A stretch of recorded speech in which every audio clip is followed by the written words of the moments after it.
What's the deal? Yeah, I'm wondering about that myself. Well, the other day I learned Deserted Floor, Wow. and I learned it because I listened to the new record. I mean the Okay, yeah. Return from the Yeah, Stars, relatively new. Yeah. and then the second tune came on, and I was like, "Hold on, this sounds Sounds similar. familiar." Yeah. Um, and there were certain moments where I was like, "Sure, this is something else," and then, "No, I know this. Where do I know this from?" And then I had to kind of connect the dots to see that it was from I think that's for a long time, this has been my favorite Mark Turner album, the Dharma Days album. Oh, thanks a lot. I appreciate that. But Yeah. I had to connect the dots because I didn't know which song it was because it was a different title. Yeah. Um, and I'm always interested what a composer does to a song over the years, how a song can evolve over the years, and how you get the inspiration to look at it from a new angle and kind of do an update or whatever you want to call it. And Yeah. I'm interested in that journey. hmm how it happens in general, or that one in particular? You can start with that one. Yeah. Yeah, I mean, I think a part of the reason for doing that one over again was because I was trying to find tunes that, I'm trying to find or write music that works with basically three voices, where the harmony um, can be heard while we're playing the tune, but also somehow be able to hear it even when we're not playing three voices anymore. Because all the solos are um, basically trio, horn trio. So I feel like that was that's the test of this band, and that's kind of partially what I'm trying to do. So you still feel the harmony somehow, even when you're not playing the tune with all three voices, and somehow you still feel it in the air somehow. So I feel like it has to be certain kind of harmony. I'm trying to get a certain kind of complexity. I don't want to be, uh, but it can't be too complex because it's only three voices. You have to be Yeah. skillful about the way you do it, so on and so forth. I don't want to bore you with that. But so this tune seemed like um, I might be able to get a little bit of that. Um, and also it's a tune that I never really played very much. We recorded on that record, and I almost never played it. And I felt like, well, I kind of like a some revised version to sort of explore some music that I actually wrote but never really explored. So that's another reason for that, for doing that one over. And then, I had to redo some things, some parts of the melody, um, in the A section and the C section, to make the harmony sound. So there's some sections where it's just guitar chords, and there's no way you would hear what the harmony is unless I change the melody. Exactly. Yeah. So yeah, so that's what I had to do on that to make it sound, and so you can still hear what the original harmony was. Um, so yeah, that was the reason for reworking that tune. Yeah, and it was interesting doing it, especially there's a section where the chord is it goes from this to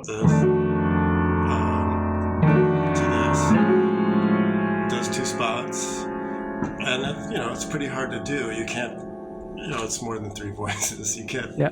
can't do that, and I can't just play it. Sometimes you can just play the chords with three voices and get it. This time it's just there are too many notes. So that's where I had to play a melody. I don't remember all of it, um, but that's where I had to play. So that was that melody, and then there's Yeah. harmony below it, and then the harmony sounded with, you know, this is the bass note. So then it worked. So and I needed to have a little bit of a few suspensions and things like that, to make it sound and get a little bit of you could have a bit of a rub and tension to get the sound of those chords, because the little thing that's interesting is this is what's in that chord.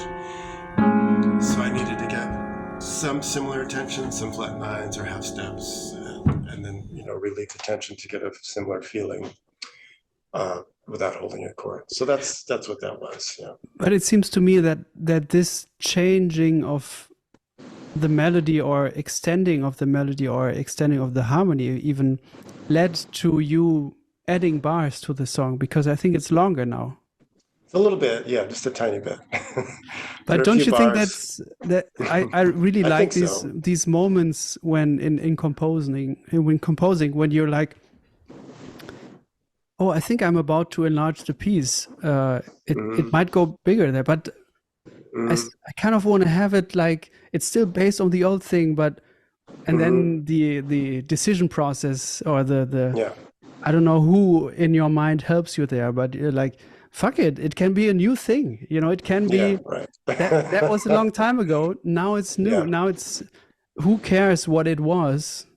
Right. Let's Totally. embrace what it is now or what it can Yeah. become now. Yeah, absolutely. Yeah. It's nice. It's nice to hear how things evolve. And it's also nice, when you're saying that it's somehow related is just, sometimes a melody just needs more time to breathe, to say what it has to say, and maybe it just needs an extra bar or 6 beats or whatever it needs. I always find the trick with that, especially with jazz music, I think it tends to work a little easier in the European classical world or whatever, because I don't know.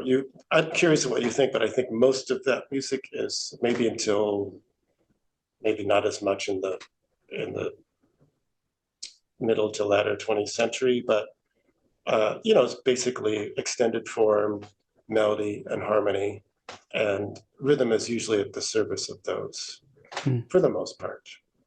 Obviously, you need rhythm for the melody to sit on, and I think most of the music of the Americas is kind of the opposite.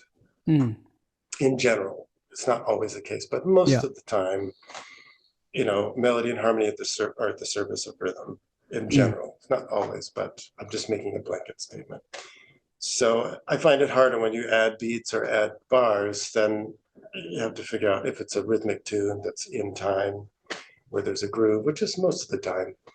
Then it's sometimes problematic figuring out how to have the rhythm sit well and have the melody sit well when it's extended, and have them both feel good.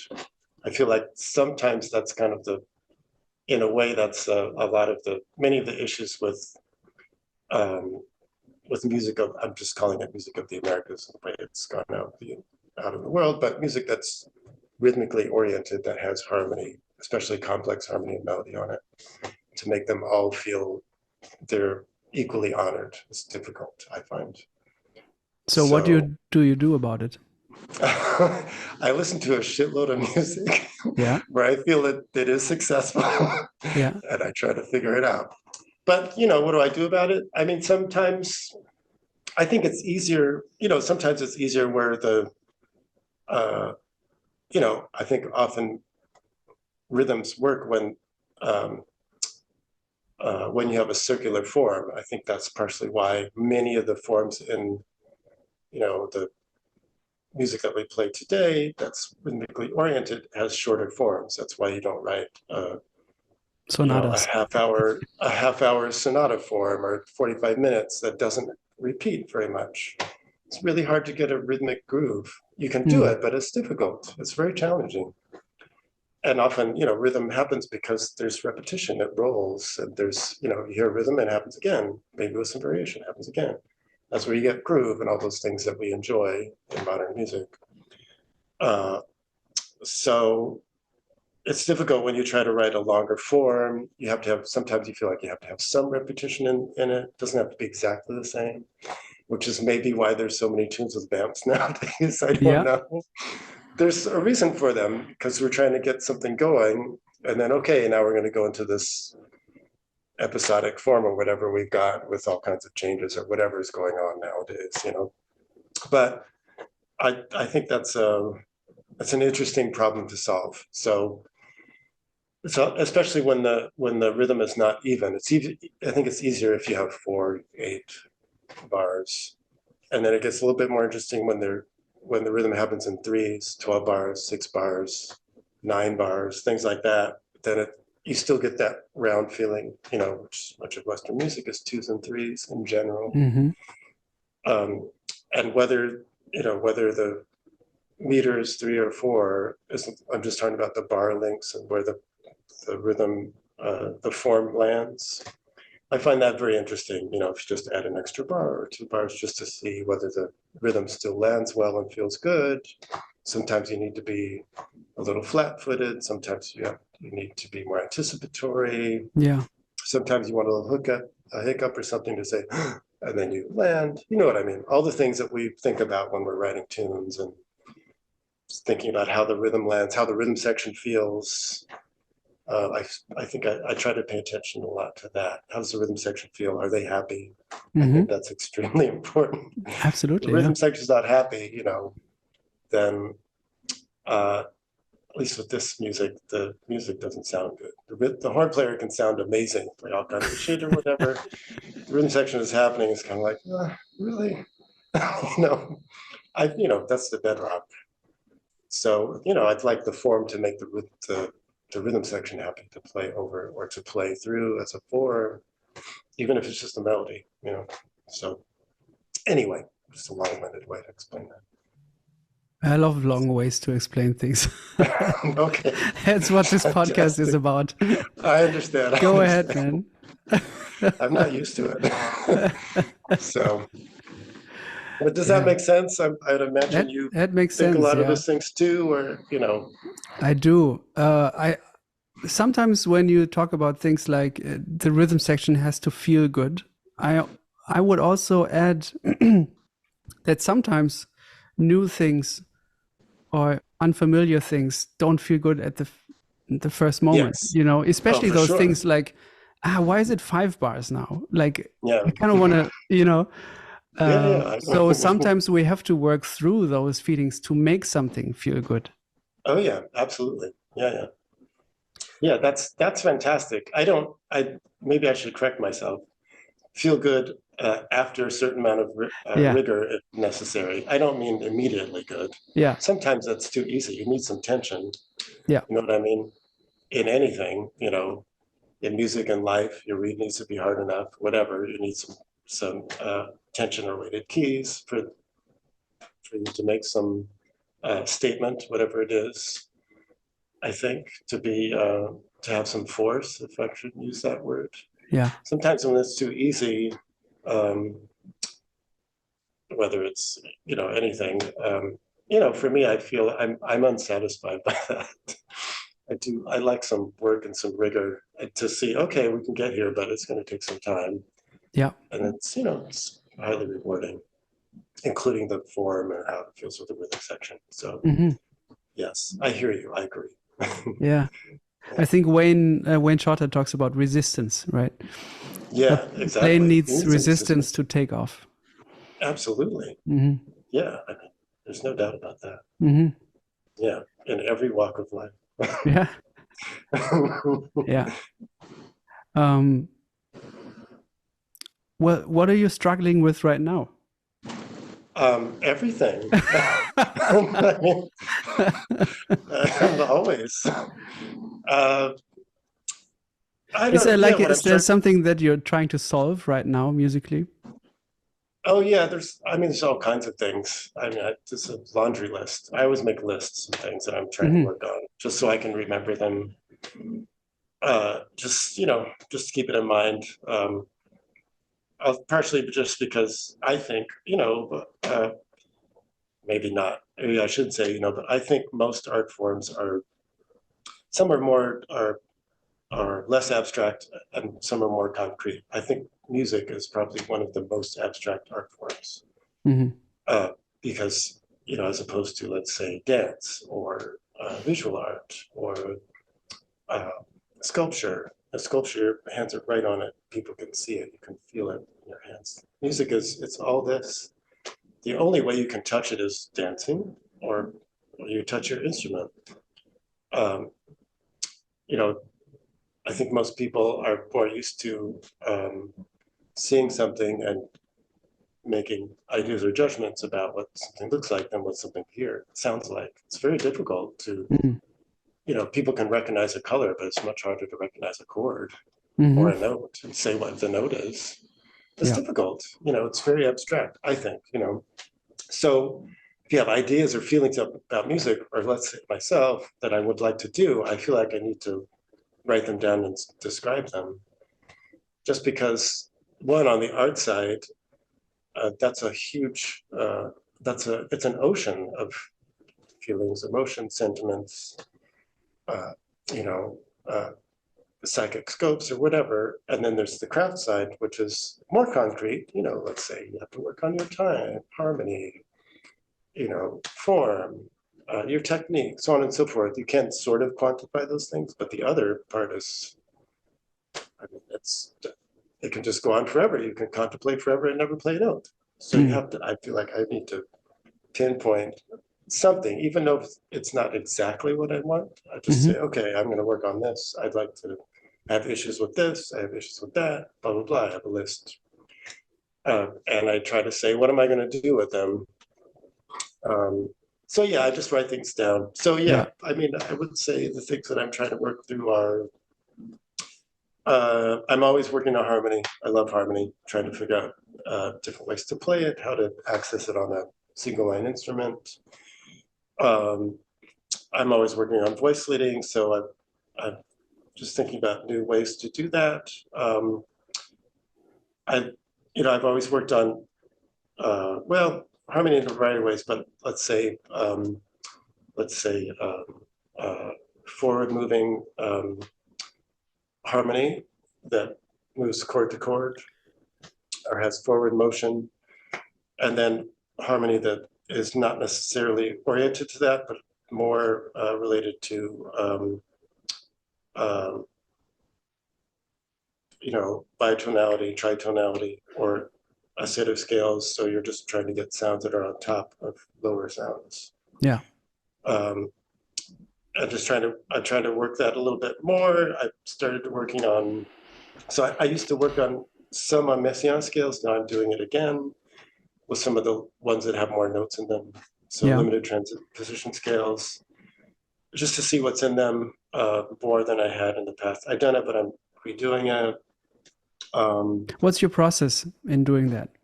The process first is usually, I might have see if I have a book here, I can just show you. I just have little workbooks. You're gonna see it.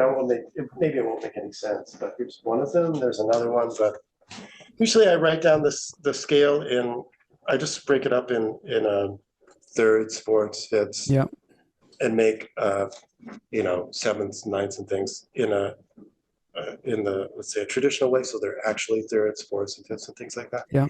Then I try to do it in just by numbers. For example, thirds are usually every other note in the scale. So I go every other note in the scale to see what happens. Every fourth note in the scale, what is happening? Every fifth note, so on and so forth.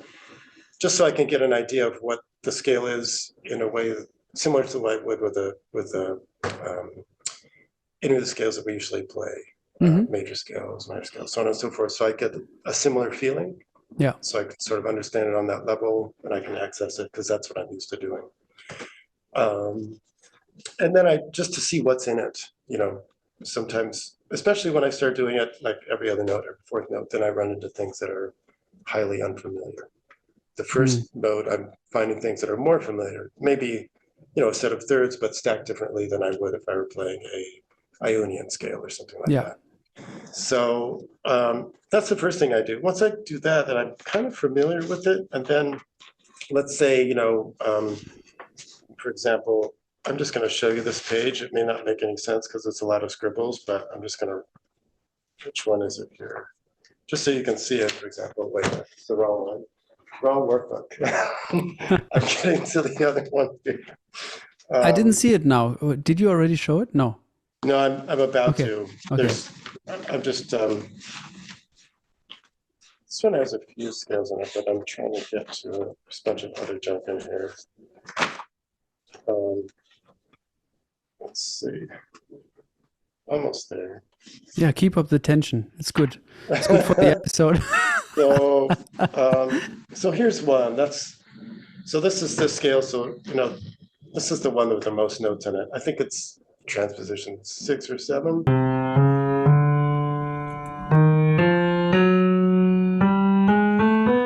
It's almost like two bebop scales. Sorry. It's kind of interesting. It's kind of like C and F sharp together. Yeah. Like the top part. And then that's the end of it. Mm-hmm. Those two. So there's a lot in it. It's nice. So for example, if you can just look. Can you see that very well? Now it's coming together. One. Yeah, I see it. So that's kind of the scale broken up in those things. There you can see right there. Thirds. Yeah. Fourths, fifths, just to see what they are, and then there's little patterns just to start. I haven't finished. There's a little bit on this page. Mm-hmm. Yeah. This one is the one that one in major thirds, tenor player's delight. Right? So, I'm kind of joking. It's that one. Yeah. So it's basically like, kind of like this, this, right? And then it's got major, I'm sure you've seen this one a million times. Yeah. Diminished, same thing. So on and so forth, all in major thirds. So that's this one broken up a little bit. There's some other bits, but I just started going to that a little bit. Mm-hmm. So there are other pages, but you get the idea. Do you do this away from the instrument or on the train or? A little bit of both. This I just wrote this all down. I just sit down when, maybe when I can't play. Yeah. Or my wife's on Zoom or something. I just write down patterns and stuff. So that's one example. And then I think about where I'm going to play it. How would where can I do it with when I'm playing tunes, whether they're standards or modern tunes, so on and so forth. So this new one I haven't figured out yet, but sometimes it's nice because sometimes there's so many notes in them. Like this one, this one.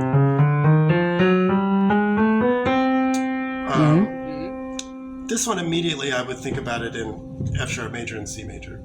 You can also use it on dominant chords. So I've kind of written, you can see on the top, a bunch of chords that you can do already, right off the top. Right I can't read the chords, but oh, you can't? Can you see it? I'm sure they're there. Yeah, can you see it a little bit? No. So I've got. Maybe you can demonstrate on one chord or something, or two chords. Yeah, I just have like C minor, F sharp minor, D flat, G major, F7, B7, D major sharp 9, A flat sharp 9, A flat major sharp 11 sharp 9, and then A. Same thing. They're all tritones apart. So that's the first thing, because this whole thing is in tritones. Yeah. And I'm just using chords that I'm familiar with. Yeah. And then gradually I think about, there's a lot of chords that are unfamiliar that you may not play. Let me see if I've got this all up on a. So I play them on tenor. Usually whenever I have chords or I'm working through harmony, I usually play it on saxophone and on piano. Yeah. Saxophone first, but I do as much as I can on piano. Obviously, I have no technique or anything. So, for example, this is a nice, it's kind of a symmetrical chord, but it's kind of interesting.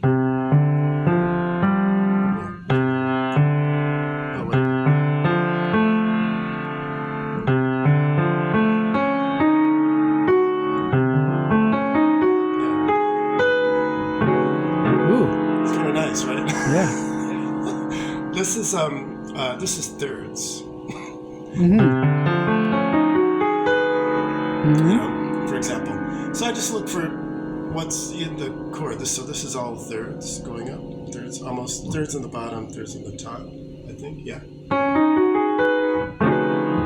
So yeah, I'm trying to think about what the upper structure is. Like I have it's C. It's C. I'll just play the one. C, D, F, A, and then. Oh, yes. Oh yeah. Oh wait a minute. Yeah, F. Then F, A. That's it. Yeah. There's also I forgot the G. There's a. Oh, there's a G also. Okay.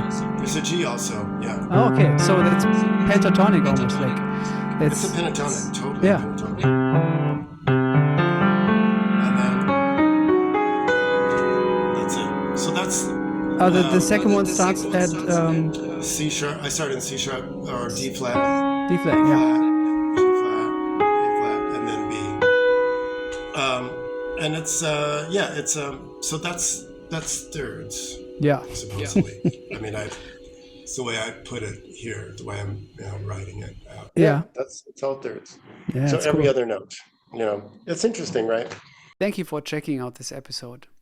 If you enjoy these conversations, please consider joining me on patreon.com/PabloHeld. My Patreon community helps me to pay for the running costs of this podcast and to develop it further into the future. There's 2 ways to join me there. The interview tier will give you access to lots of behind-the-scenes content. And also you get every episode before everybody else. So that's early access to episodes. The other option is the music lessons tier, which will give you everything from the interviews tier, plus 2 video lessons on different topics each month. Lead sheets, so whenever I transcribe a new song, you'll get it first. You'll be invited to listening sessions and much more. So these are 2 options for you to join me there. By doing that, you will be helping me to continue this podcast. So thank you, and let's get back to the episode. So, so I'm thinking about ways, places where I could play that. Obviously you could play that on a dominant chord, Mm-hmm. That could be easily done on a dominant chord. But it's also nice to play, I find it nice to play on,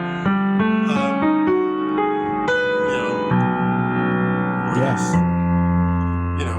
I'm just following exactly what's here, But, it's nice to play on, in other places where mostly the essentials of the chord are there, but you have some notes that are, I would call sometimes in the upper partials or the lower partials of the chord. That's something that I thought when I listened to your Origin Nigeria thing. It's like Right, yeah. There's certain notes where I think, how do you get to them when you think of a melody, Yes. So this is another version of that, but that's a lot of it is that, yeah. So, and usually when I'm doing that, especially when I'm playing or if I'm writing a melody, there's usually 1 or 2 notes that are common tones between. And usually there's usually the notes that are, say, upper partials or outside the chord. They're usually consonant notes, meaning consonant intervals that have a relationship with the notes that are inside the chord. So it sounds nice. Basically, so it resonates well, Yeah. That's usually what I'm trying to do at some point. So, it's it almost sounds like completely normal, nothing, just relaxed and not a big deal, So of course sometimes you want that kind of tension, but in this kind of situation I'm trying to find something that sounds maybe more floral, if that's a word to use. Mm-hmm. Where yes, there are notes that are outside, but it's coming from another scale or another way of building a set of chords over something that's more familiar. Yeah. So, I think we're all trying to do that. This is just one of the ways that I try to do that on the saxophone, to try and make it sound, especially when someone's comping, or even when someone's not comping. I just want to make it. I usually want to have what I play, if I can, try to make the piano player or the guitar player sound good. I want it to meld with whatever voices they're playing. Yeah. I don't really want it to just be against them. Sometimes you might want that as something instigative, but I'm not necessarily trying to do that here. Mm. So, yeah. That's a little short. How did you work on listening to the people that accompany you? That's a good question. Well, the first thing I did was when I was much younger, I would just isolate, and I would just say, I remember this is when I moved to New Orleans for about 9 months, and I was playing with Delphine Marsalis, and I was playing with him, but sometimes there were, a lot of jam sessions, and gigs were just play standards. And during those times, I would just listen to one person, and when I play solo, um, I would only play something where I got information from them. And if I didn't get anything, or I couldn't use it, or it was too difficult for me, I just wait. So it might be a painful 8 or 12 bars, Yep. nothing happening. So I just wait. If there's something I could use, rhythmic, melodic, or harmonic, like listening to the top of the piano player's voicings, or what's the bass line, or so on and so forth, then I'd try to use it. Or if I heard, for example, a chord voicing, if I could get to the point where I could hear a few notes in it or whatever, I try to use that and just try to play with it and invent with it as long as I could until it dissipated. And then I just wait again, just to concentrate on being able to listen to someone else really intently. So I did that for a long time, and gradually got better at it. And then I would try to start to get used to just listen to one person while still playing and be able to hear what someone else is playing while I'm playing. That's hard. I still think it's hard. It's very difficult, right? To actually, say, okay, I'm playing, and say, oh, okay, you played a, G7 flat 9 and 13's on the top, whatever, or hear the inner voices and just say, okay, all right, I know what you're playing. Okay, let me, you know what I'm saying? Just really be able to do that. And then same thing with the bass, and same thing with the drums. I'm still working on that. The rhythm you're asking what I'm really working on. That I'm trying to get much better at rhythm. That's the weakest part for me, is rhythm. So anyway, but that's what I would do. I just work on each instrument at a time, whoever I'm playing with, and then gradually would be able to put it all together. And then it's different with every person. Every band is different. So every band is different. So I wait and say, okay, what's going on? What's the drummer's right cymbal sound like? Wait a minute, I'm not used to it. It's more straight. It swings more, whatever. Some people play a lot of drums, like a lot of the kit. Some people don't play very much of the kit. So on and so forth. Details about that. And what's their language? Everyone's got different language from the drums. How do they play? How do they set up the form? What do they do right after bar one? What happens typically? So I just listen.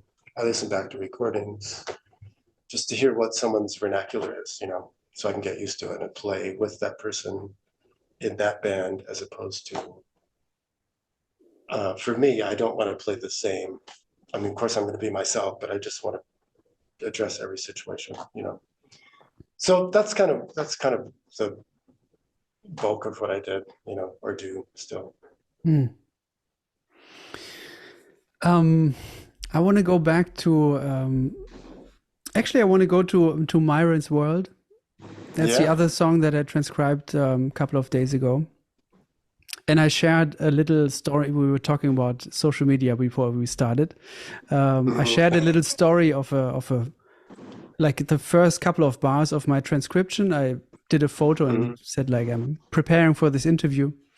Okay. And I got like a bunch. Check it out. I'll send it to you.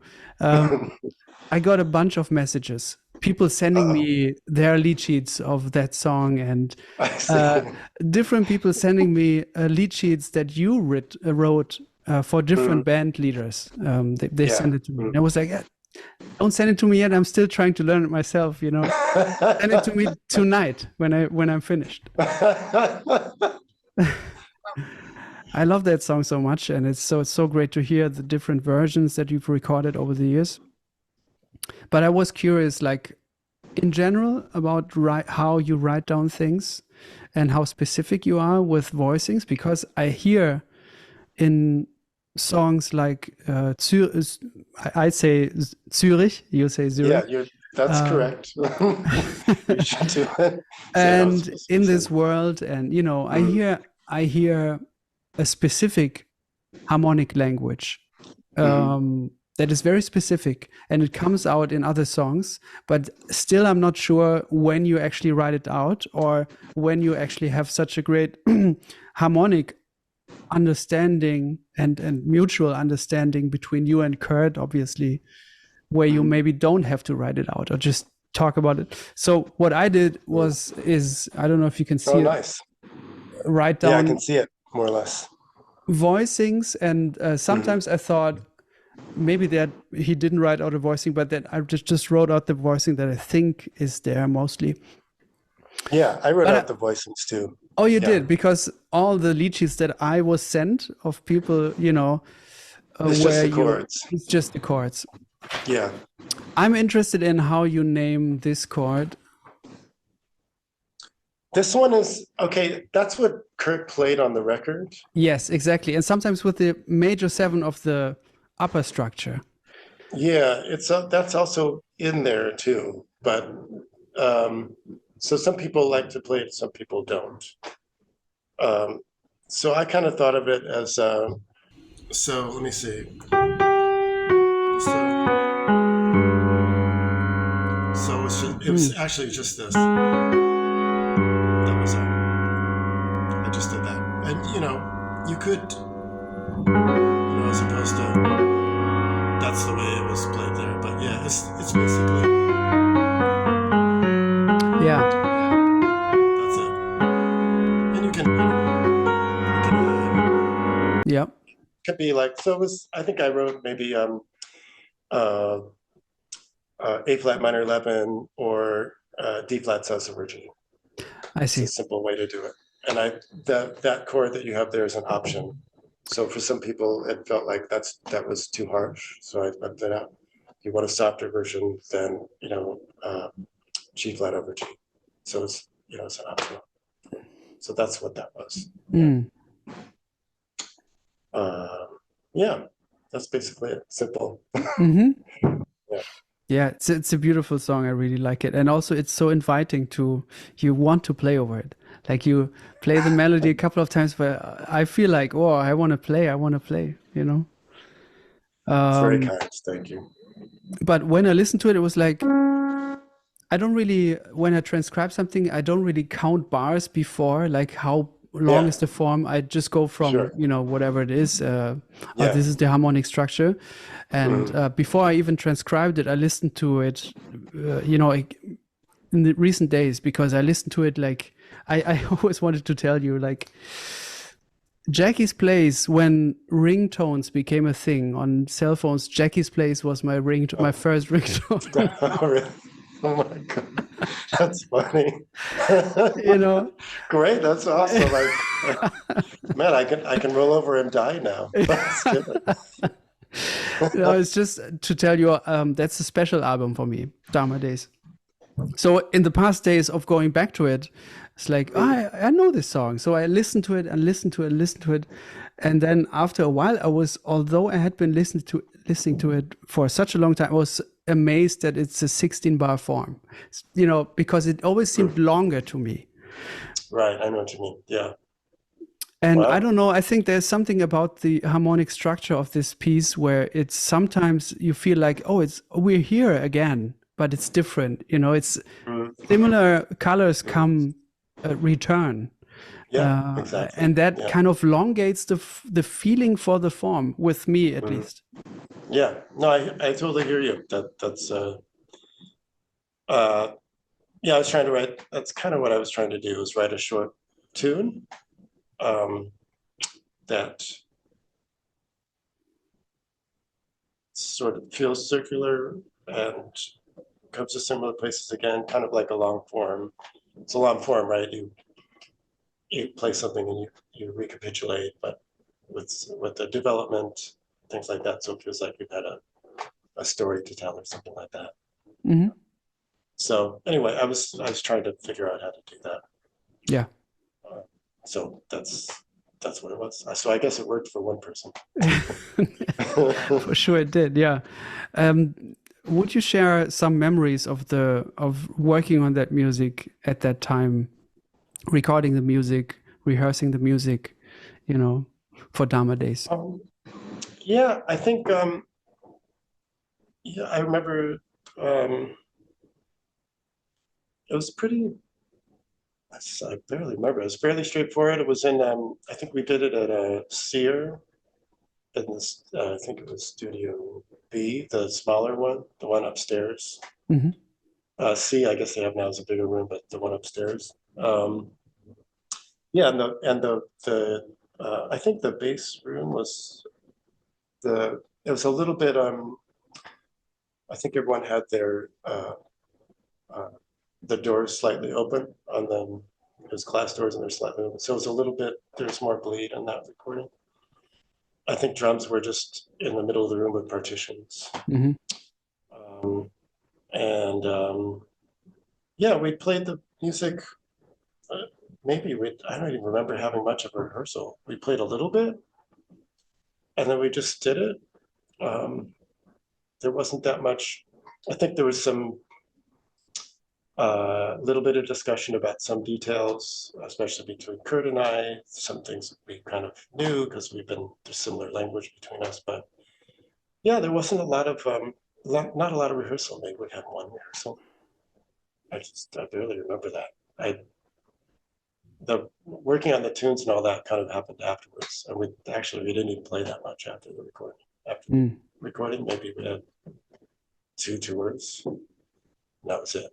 I mean, nobody wanted us.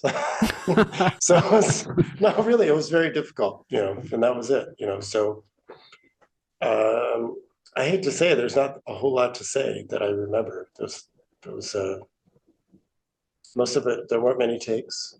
Hmm. I mean, maybe three. Yeah. A lot of them were Hmm. just first or second takes.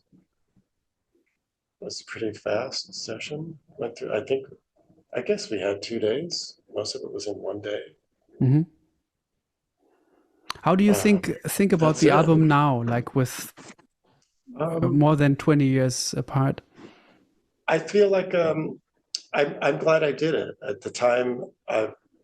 Um, yeah, I feel I feel much. When maybe you don't, but I feel much better about it in hindsight than I did at the time. Mm. Um, and yeah, I feel generally good about it. Hmm. Um, there I was trying things I wasn't sure about. I didn't know, but I just went in and did them. I was curious about things I didn't know what they would be like, and it sounded maybe the music was more how can I put it? I don't know. Uh, risky, sloppy. I don't know what to call it Hmm. compared to what else was going on at the time. So I felt very vulnerable at the time Mm. putting out a record like that. I felt like nobody's gonna listen to this. I'm not doing post Young Lions. I mean, that's what was happening at that time. Hmm. Really, that's what was. If you're gonna make a record and get out and play live stuff, it had to be like that. Nothing against Young Lions, very good. But I'm just saying that was Yeah, a, yeah, sure. and this was totally not that at all. Um, so yeah, I'm glad I stuck to my guns and did what I wanted to do. So yeah, um, and it doesn't feel it doesn't feel dated to me Yeah.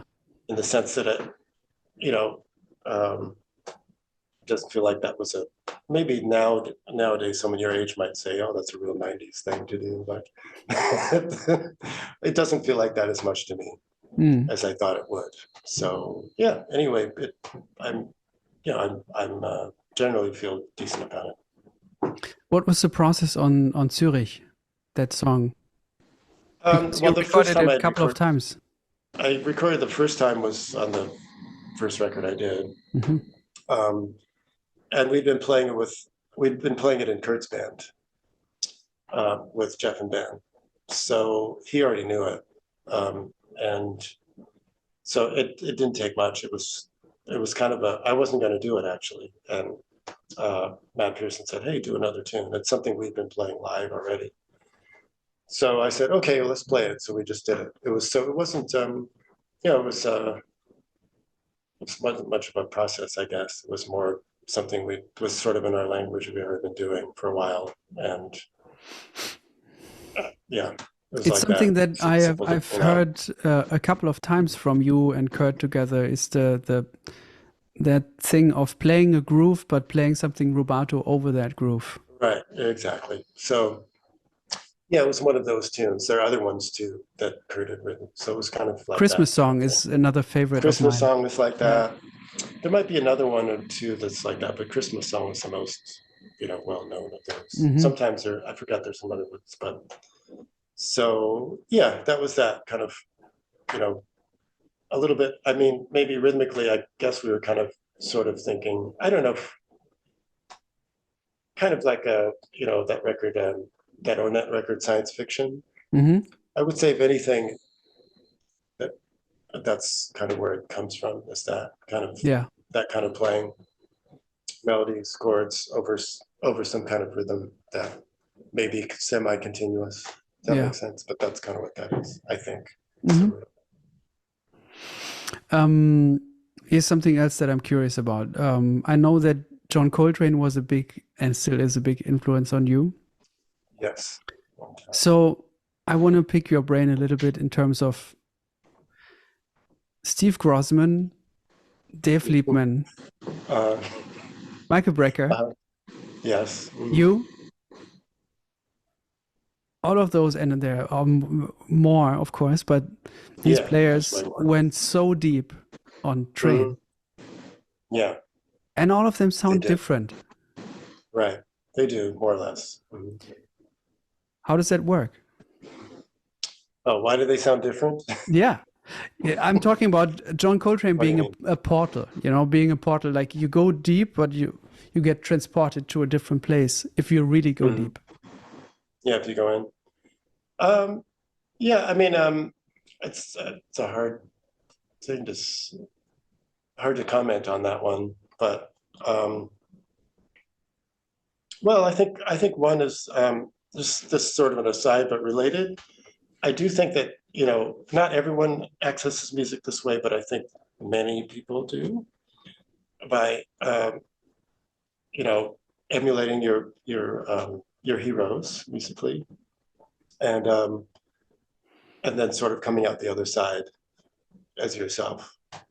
And I do think that anything that any music that we listen to and experience, basically we're hearing a reflection of ourselves anyway. Mm-hmm. It's just your interpretation. For example, if they're, let's say, Train, if they're, 5 people listening to Train, I think in their mind's ear, if they let's say if there was a AI or a computer that could print out what they hear as Train, they would all sound different. Yeah. The notes would be different. The things that they're attracted to would be different. Some would have lots of more lyricism. Some would have more, you know, technical proficiency, mostly that. Some would have more of the blues in it. Some would have more long form playing. Some would be all about fire and burning. Or some amalgamation of those. They'd all be slightly different. So I think that those musicians who were highly influenced by Train, I just think they all had they all came at it from their own angle, and accessed from Train, who's the root and fountain of all wisdom in music. For saxophone players, no, among others, I wouldn't say that alone. It was their vision of Train, and I think that's why they all sound different, mainly. Yeah. So that's my feeling about it. You could also include people like Harold Land, Mm-hmm. who embraced Train later on. Mm-hmm. Azar Lawrence, people like that. What is your relationship Wayne Shorter, to Harold Land? Sorry for interrupting. Well, my relationship is very close. That's my relationship with Harold Land. I was listening to Harold that Bobby Hutcherson record. Oh yeah, there's Medina. Yeah, I'm talking about the one. He's in front. It's a pink cover, I think. It's not. Does he have there's the one that's live in San Francisco. I forgot the name of it. There's a lot of the tunes are It's longer with the forms. singer. The singer. Which one is that? I wonder which one that is. That's not this one. I don't think the one I'm thinking of. I forgot the name of it. Anyways, I heard Harold Lance playing on it, and I thought, I wonder if Mark Turner has heard this album. You know, Yeah. I was curious about the relationship of you guys and what you think about his playing and how he's Oh man. influenced you. Yeah, he's influenced me quite a bit. In the last 5-7 years. Hmm. I always loved his play, but after it takes time. Sometimes I think of players I like, but I don't get to them for another 5-10 years. I'm still working on people, and Yeah. So yeah, he is. What is it about him? He's kind of in this line of players that I like, who are, most of them are coming out of Lester Young, so they, Train, Dexter Gordon, Joe Henderson, Hmm. Wayne, War Marsh, all these people, among others. I've just named some, and Harold Land is another one, Clifford Jordan, all these people that are sort of in that line, more or less. I mean, there's, these are all generalities, of course. So he's, to me, he's got that. The other thing is he has this, he's from California, so there's a whole set of musicians that are their roots are from Texas and Oklahoma, people and Western Louisiana who moved out to the West as opposed to moving to Chicago or and then eventually going to New York. It's just another migration of people from the South, and the way they address North American music and the way they address the blues in particular is different than what it sounds like in Chicago.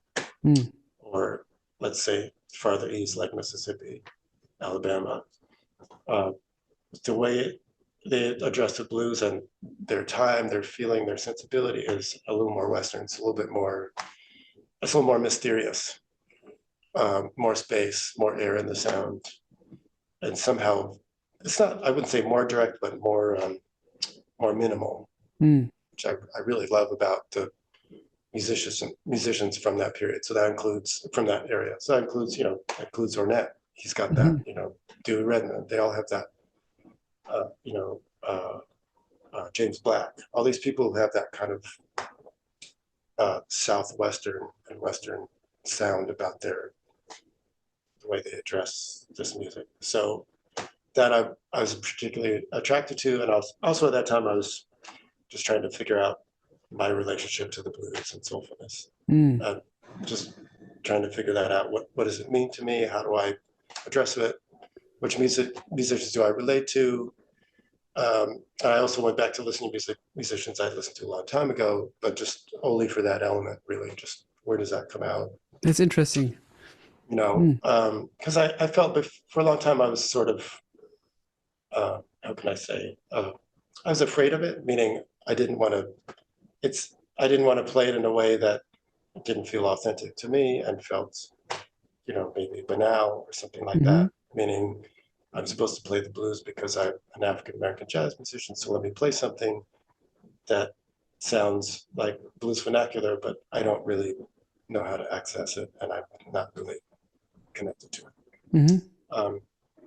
And I feel that that's wisdom music, and it needs to be addressed with care. And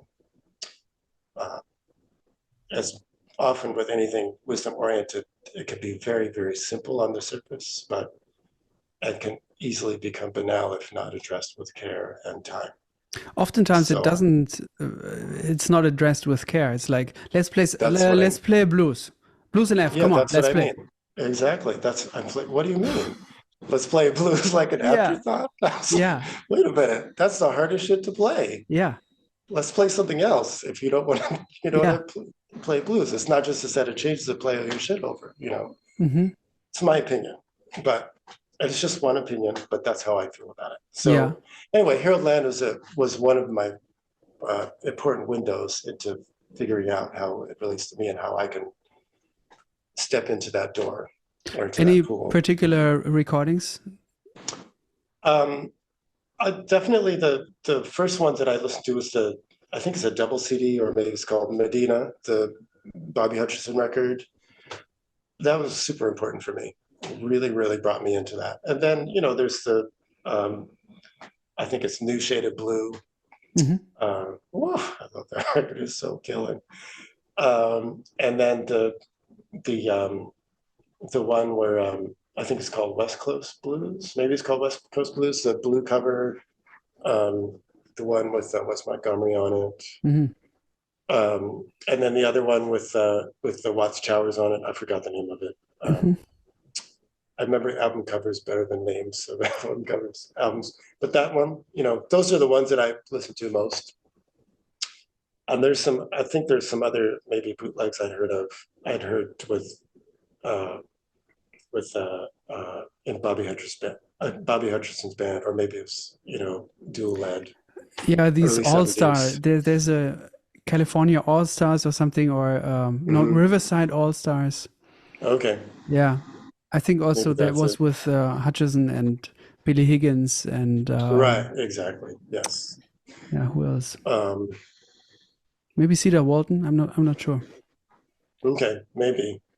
I'm not sure, but those are the ones, So yeah. So also, just that element, and then how he pulls that into language, how he embraced Train, but still kept all that earlier super slick, very close bebop language. Also that he never plays in the altissimo. Cool. It plays all that in a small interval, just like Hank Mobley. So I start going back to Hank Mobley too.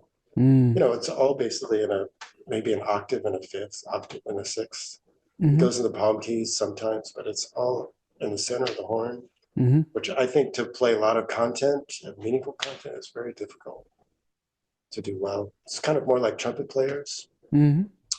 Really, really nice. So that's another reason I checked them out, just to be able to access that language, also, with Train, and also maybe quote unquote modern language. I don't really like to use that word, just maybe chronologically modern, but not artistically or aesthetically modern. Maybe that's a clear way to say it. So I could play, it just helped me to play different kinds of tunes, but still have a certain amount of soulfulness that I wanted. I felt sometimes when I was playing modern music, I didn't have enough of that. So in order to play, I felt like modern music, which I think most of it is very, not always, but a lot of it is very rhythm section, guitar or keyboard oriented. There's a certain language that somehow doesn't work. Can't really, I feel that you on saxophone, you can play it, play the changes, it works harmonically, but I feel like the vernacular doesn't quite work. So I've kind of left some of the vernacular that sort of has more soulfulness in it, and I felt like Harold, among others, also listening to trumpet players, really helped me to sort of bring that in and still play modern tunes, meaning tunes that are written today. Anyway, just helps me to get more complex with the language and the time and stuff, in ways that I wasn't able to do before. So, sorry, long-winded answer, but that's a lot of what I gleaned from Harold Land. I'm also curious about when we come up, we learn what to play over one chord, and then maybe on this chord you can play this or this, and then this leads to the next chord. Yeah. And then you kind of learn phrases by other people and try to internalize them, and that leads to your own thing, your own language in a way. Yeah. But absolutely. what I really admire about you is one of the things is that I think you're able to connect ideas in a very special way that allows you to play very long lines that continue to be interesting and have a how do you say, is it a through line or something, or something like a thread, connecting thread? Sure, understand. what has helped you to become better at that? Connecting ideas and not being stuck to, okay, this is those 3 chords and I'm going to play over those 3 chords, Sure, not to be yeah. bound by that. Right, I hear you. I would say the first thing was checking out piano players. That really helped me a lot. Just listening to piano players, and then as I find people that play keyboard instruments and also guitar, the language is so different just because of the nature of the instrument than most horn players, especially saxophone players. Partially because you don't have to take a breath. Mm-hmm. But then many piano players, the greatest ones, play as if they're breathing. That's what which makes them great, is that. So I suppose they're just addressing it like a keyboard instrument. But it's the fact that you can keep playing as long as you want. If you check it out, just listening to it kind of allowed me to just hear how that can be done. Another one, of course, is listening to, I got involved in listening to Lenny Tristano, and as everyone knows by now, Warren Marsh, Lee Konitz. That really helped me a lot, just hearing, consistent invention of melody, and sort of feeling on the edge of your seat, but somehow they never quite fall over. So one is that, just constant invention. And they're, I'm using them as example, but there are, of course, others who exemplify that too. Other piano players, I can think of it too, for sure. So, and I was listening to them too. So, I had a long Keith Jarrett phase. I just listened to Keith Jarrett all the time. Just listening to that super long, inventive melodies. I mean, I remember that's all I listened to for a few years, for a year or two of summers. I remember a summer I was just listening to that. That was it. Just trying to get that vibe in saxophone. Yeah. Because I'd also been listening to Lenny Tristano and those people too, but then I wanted to find other versions of it. Who else is doing that? Of course, Herbie Hancock too. And you could, if you keep going, there are other piano players too, also in that vibe. But I was listening to them in particular, Bud Powell. So that helped me just getting in my ears. So I transcribed also a little bit, bits and pieces of all these different people. And the other thing too was just trying to figure out, just transcribing a lot of language. I have a certain way that I practice language. I have lots of workbooks. So when I have solos that I have written out, I always write them out, and I usually, unless they're really short, like a few bars, I might just bring the horn out, but I always just write them out without the instrument. It's just good ear training, and just for me to trust myself. And then I might check it later with the horn and see how much I fucked up or didn't, so on and so forth. But I always have worksheets of lines that I think, ways to connect lines, things that they may have played and say, hey, he lands on the third, but actually there's this other thing he plays that starts on the third and it could keep going. And he ends on the major 7 and it could start on major 7 and play this line, so on and so forth. And a lot of it was kind of like conjugating verbs if you're learning a new language. Mm-hmm. So it might have it could be a 2/5, it could be 1 chord or anything, just let's say 2 bars of language, and so ends on, I don't know, the 9 of the major chord, whatever it is. Yeah. And I try to say, okay, from there, how many things can I play that I know by heart that I can play again? I usually say I need to play 10 things that I can play right now. Language, 2 bars, landing on the 9. And I just test myself. Say, maybe I might find, okay, I only play this one thing on the 9 all the time. All right, I need to practice working on the 9. And I do it on every single note. Yeah.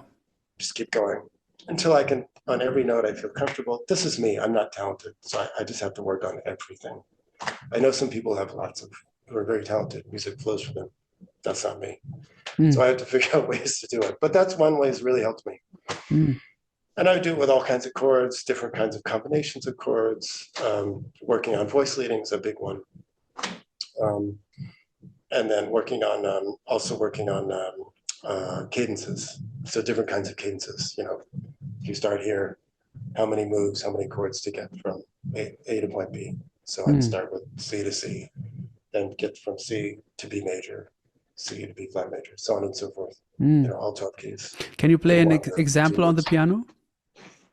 I don't know if I can do it on piano, maybe on saxophone. So, you know, I would, you know, basically would start with fives and then, you know, 5 to 1, then 4 to 1, then 5 minor to 1. So, for example, you might have, I'll just do triads. So, for in C, you know, uh, and then obviously, and then I like 5 minor, so 5 minor, and then 4, right, and then 4 minor. And I keep going, and then I go through a selection of subdominant chords. So you might have, you know, A flat major, you know, D flat major.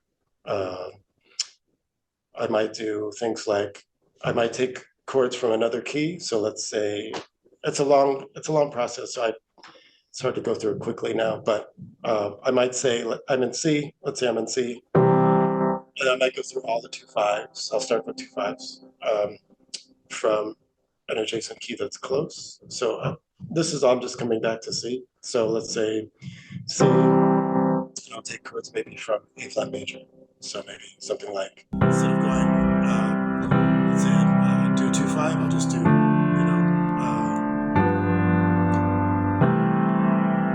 maybe I'll just play more open chords. So maybe I'll take chords from A flat major. So let's say instead of going A flat major, I might go from here. I might be here, and then back. Right. So I'll take keys. Let's say I might go from every key just to see what it sounds like. I'll go down in half steps. I'll say here, here. So I'll take chords from B major just to see. Right. B flat major. Yeah. A major. You know. A flat. Right. So on and so forth. I'll go through every key going back. Yeah. And then I'll start using other cadences. So other than 2 5s, I might go 4 and 5. I might go flat 3 dominant to 4 dominant. So something like, you know, kind of like what Train would do, for example, like that version, for example. There are a bunch of different ones, so on and so forth. But I'll go through a lot of different ones and take them through all keys and go back to 1. Then I'll do the same thing. Once I've heard what all these cadences sound like, the ones that I like or I feel that make most sense, there's a lot of reasons to go through it, blah, blah, blah. Then I'll do the same thing going from C, then I'll modulate to B major, so on and so forth. You understand what I'm saying? So I'll just go through every possibility first, and then I'll go from C to B flat, C to A, C to A flat, C to G. So I'll just try with 2 moves, then I'll try with 3 moves, 4 moves. You know? Yeah. So on and so forth. There's a bunch of things to do, but that's one thing I'll work on. So that kind of helps me to be used to any moves that might be put in front of me. Don't get stumped. I've seen most of the moves that will happen, probably. So when I run into something, okay, fine. Then I work on voice leading. So Yeah. Moving from different chords, difficult moves, especially chords that are far from each other, you know. So I'll work on those back and forth, you know. Might be C major and E flat minor, you know, C major and F sharp major, so on and so forth, you know. I just find all the common tones so I can quickly see them between the chords, you know. This is where the piano helps, right? To have the visual. Oh yeah, totally helps. And then I work it on the horn, so I work out a bunch of lines that have common tones where you're playing with them through the line. There'll be a lot of passing tones, landing on chord tones with common tones, with chords that are very far from each other, so on and so forth, blah, blah, blah. But I do a lot of that stuff, you know. So that among other things, but it helps me to continue to keep going with information. And then I have a lot of little, I don't know if we call them devices or uh, axioms to myself that I write about ways to just keep going or keep inventing once I've landed on some place. Part of it's just going through as many. Um, Part of it's just if I'm practicing, there's something I like, I don't let it go. I usually stop and say, "What is that?" Instead of just passing over and placing. So I write it down. If it's something I'll remember, then I develop it and make more patterns out of it, so I can get familiar. Blah blah blah blah. Blah. Sorry, but I know what you mean. I'm that's something that I do also. Like I feel like a lot of times we too often let things go or pass by, beautiful things that when we listen to music and say killing solo or killing line but we kind of miss that's an opportunity. That's our body, our soul, our brain telling us like, pay attention. That's it. That's you. That's as you said, like you're seeing a reflection of yourself in a way, or there's potential for learning something. Yeah, absolutely. So I also try to isolate those moments and try to apply them, and usually you find something new. Yeah, always. I think most of the time, there's something there. Or sometimes it's just a variation of something that I think variations are very helpful, variation of something that you already do. I think it's helpful to I find for myself to find lots of variations of things that I already like or I'm already playing. And they keep going until they finally become something else, So here's something I'm going to tell you a little story, and then I'm going to ask you something related to that. So I've been playing with this trio, which you actually sat in with us once. I don't know if you remember. I don't know if I remember. Yeah, we were playing with Chris Potter in Esslingen, and you were playing with I remember that. And then you came in to sit in Down That Dream. Anyways, I'm still with that trio, and I grew up with them together. We kind of came up together, and a lot of learning experience I can trace back to working with them on various musical things. So we were at a certain moment, we were kind of trying to make up cues for going into different meters or for stopping to play, like musical. At first, there were visual cues just in rehearsal. Try out 5. Let's do 5. And then it became musical cues. So I would play a phrase, and then we would go into 5. Or a certain phrase would mean the drummer has to stop, or whatever. Yeah, I know what you mean. Yeah. And then we were getting better at that. And then at a certain moment, we realized we don't need the cues. We can just play in 5. And if we listen closely, we will notice that he's playing in 5. And that means I can follow him. And that was a big breakthrough, just like a realization that we had together. Yeah. So I'm curious what these kind of I'm curious about these moments that I'm sure you had similar moments with the peers that you've came up with in the golden 90s,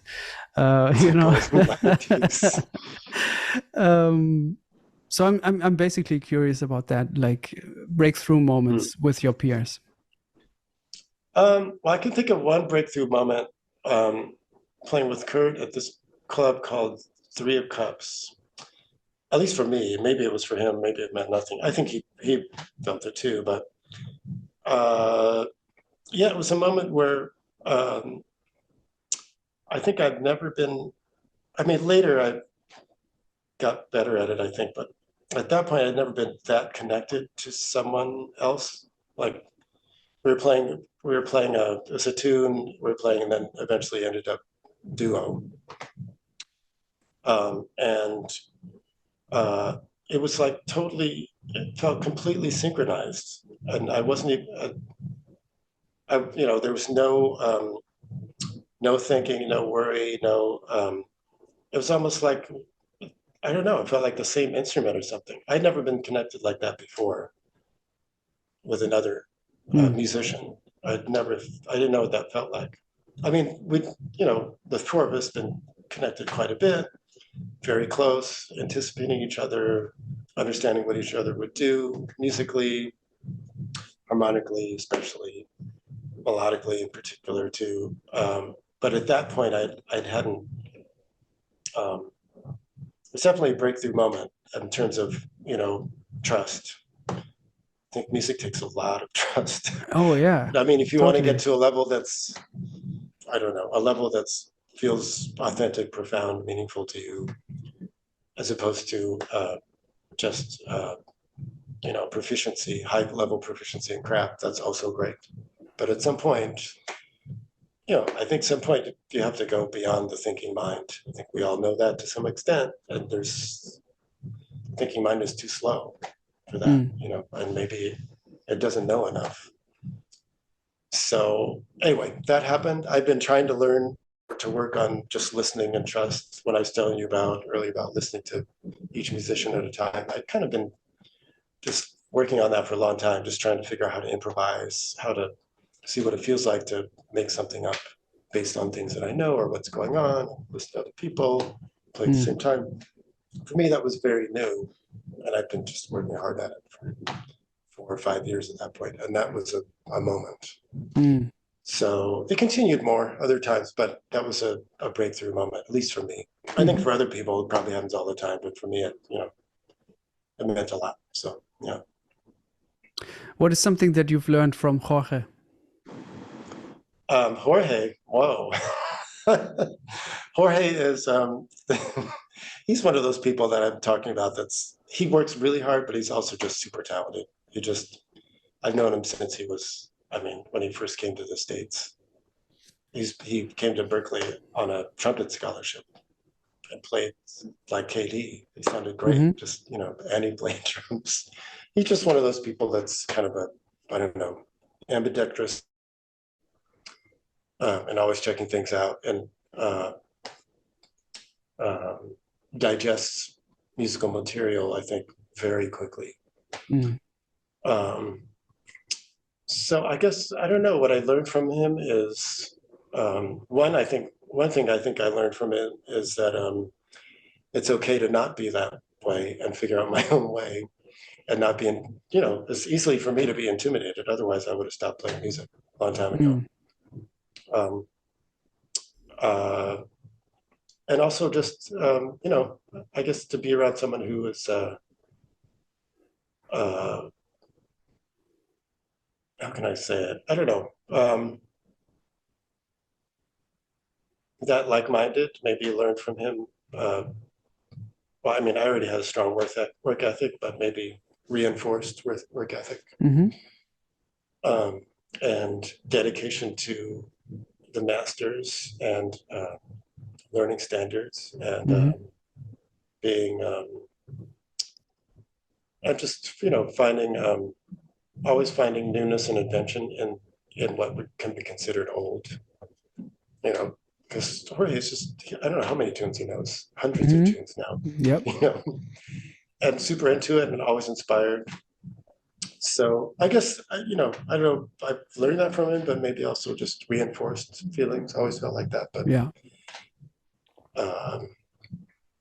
I've learned about simple beats, and time and flow, just musical flow, just how to just keep it going.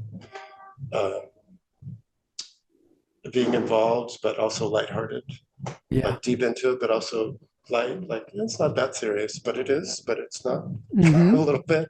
Or he's got that. Could be totally in, but like, the right cymbal still sounds killer. Just that kind of lightness, and his feet are always on the ground, even though his head can be way in the heavens or in some place. Just that kind of.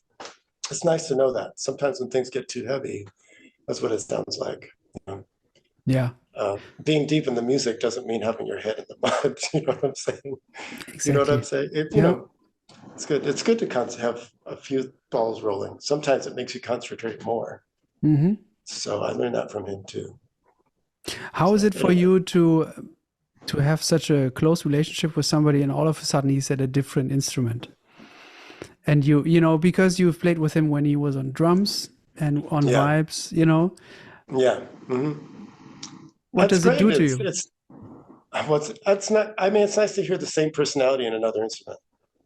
That's what you know what I mean. It's nice to have that validated, and also hear that how the instrument does change your. You know, the language changes as another instrument. You have to say things that you might want to say in a different way. But then, but you know, you can still hear their personality. Maybe it's here. It's a little bit like hearing someone reincarnated if you Hmm. actually knew who they were. You know what Yeah, I'm saying? I guess. Something Yeah. like that, you know. So yeah. I just watched a beautiful video of you playing with Jorge and Al Foster and Doug Okay. and Yeah. Pete Bernstein. Yeah. Um, how was that experience for you to play with Al Foster? Um, it was how can I call it? Solidifying.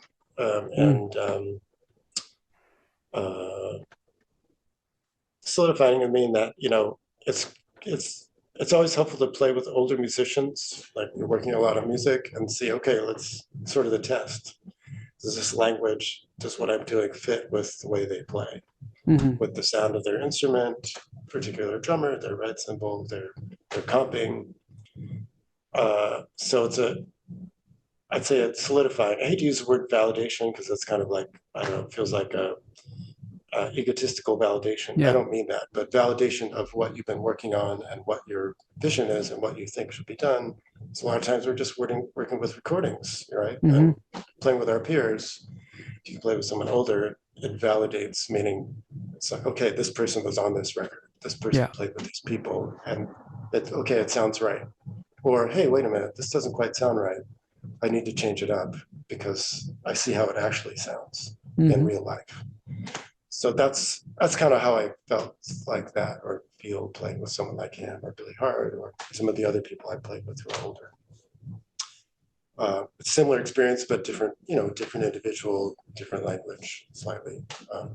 I would say, you know, same thing with another example would be, uh, Paul well, Motion. Billy Hart's band, but I would say Tom Harrell is very, Oh very yeah. helpful.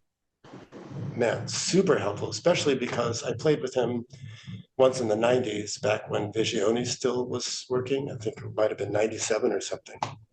Then uh, must have been 15 years. And I started playing with it again, maybe 2016, 17. Hmm. So that was, you know, that was 20 years went by.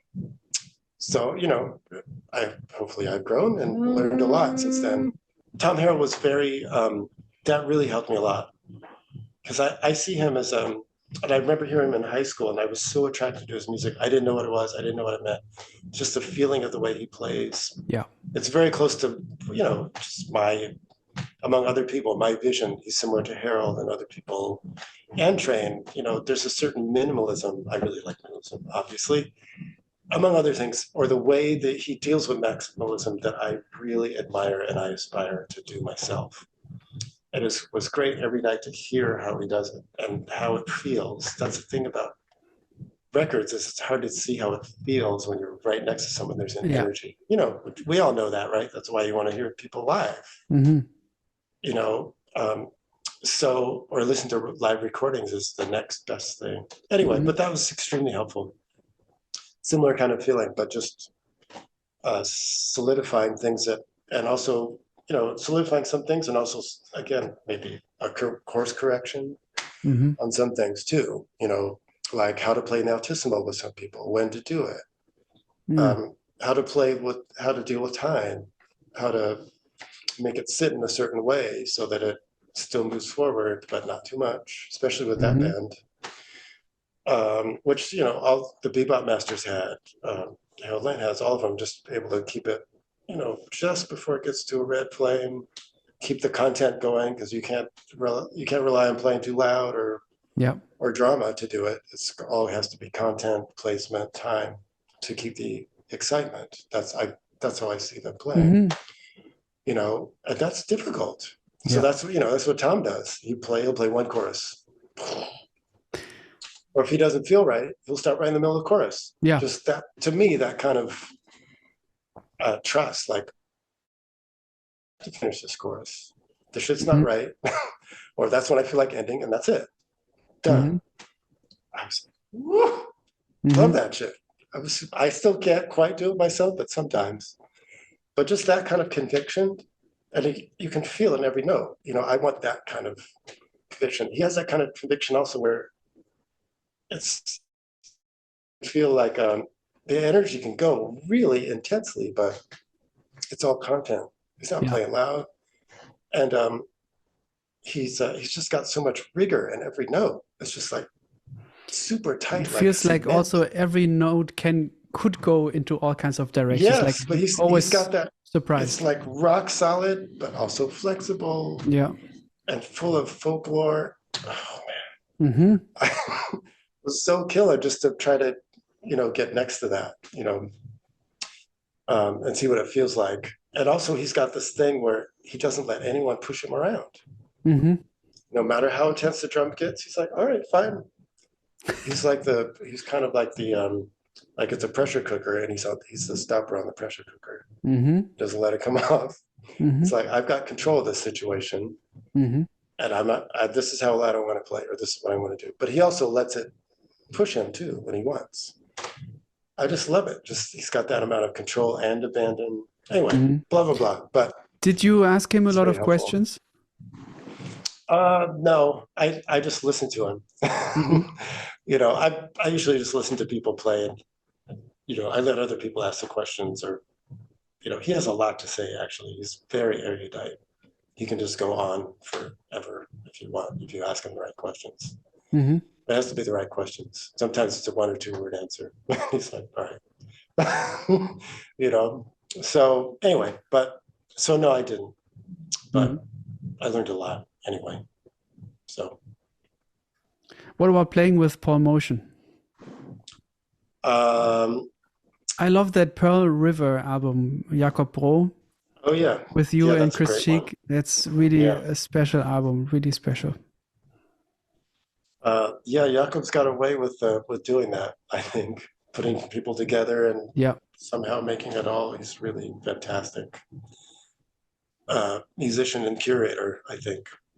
Um, yeah, I did. How can I? He's Can I say one moment? I think I did ask him to play as a sideman twice, Mm-hmm. and at the Vanguard, and he played. He just has so much. How can I put it? Very clear and quick wisdom about what sounds good and what doesn't. Like what to play that sounds. When I say sounds good, meaning vibrates in the room Yeah. and makes. Maybe people won't like it. He was kind of. I think his vibe was whatever.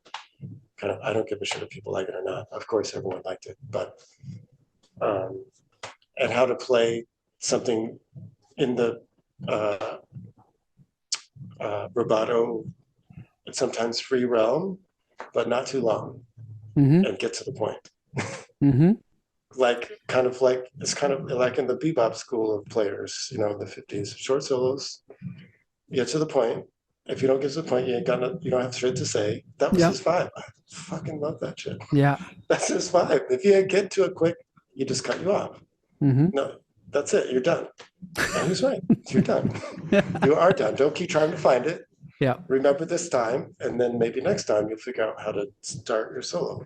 So Mm-hmm. one thing that helped me is helpful for me to learn is just, among others, is it's important, how you step into the pool and how you walk out, how you start and how you finish. Oh yeah.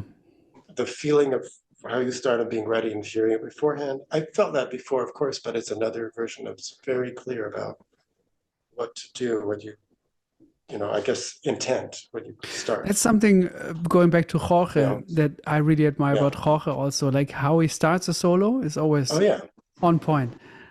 Oh yeah. It's super clear. I remember when he was working on that and thinking about it too. There's a point where he was really yeah.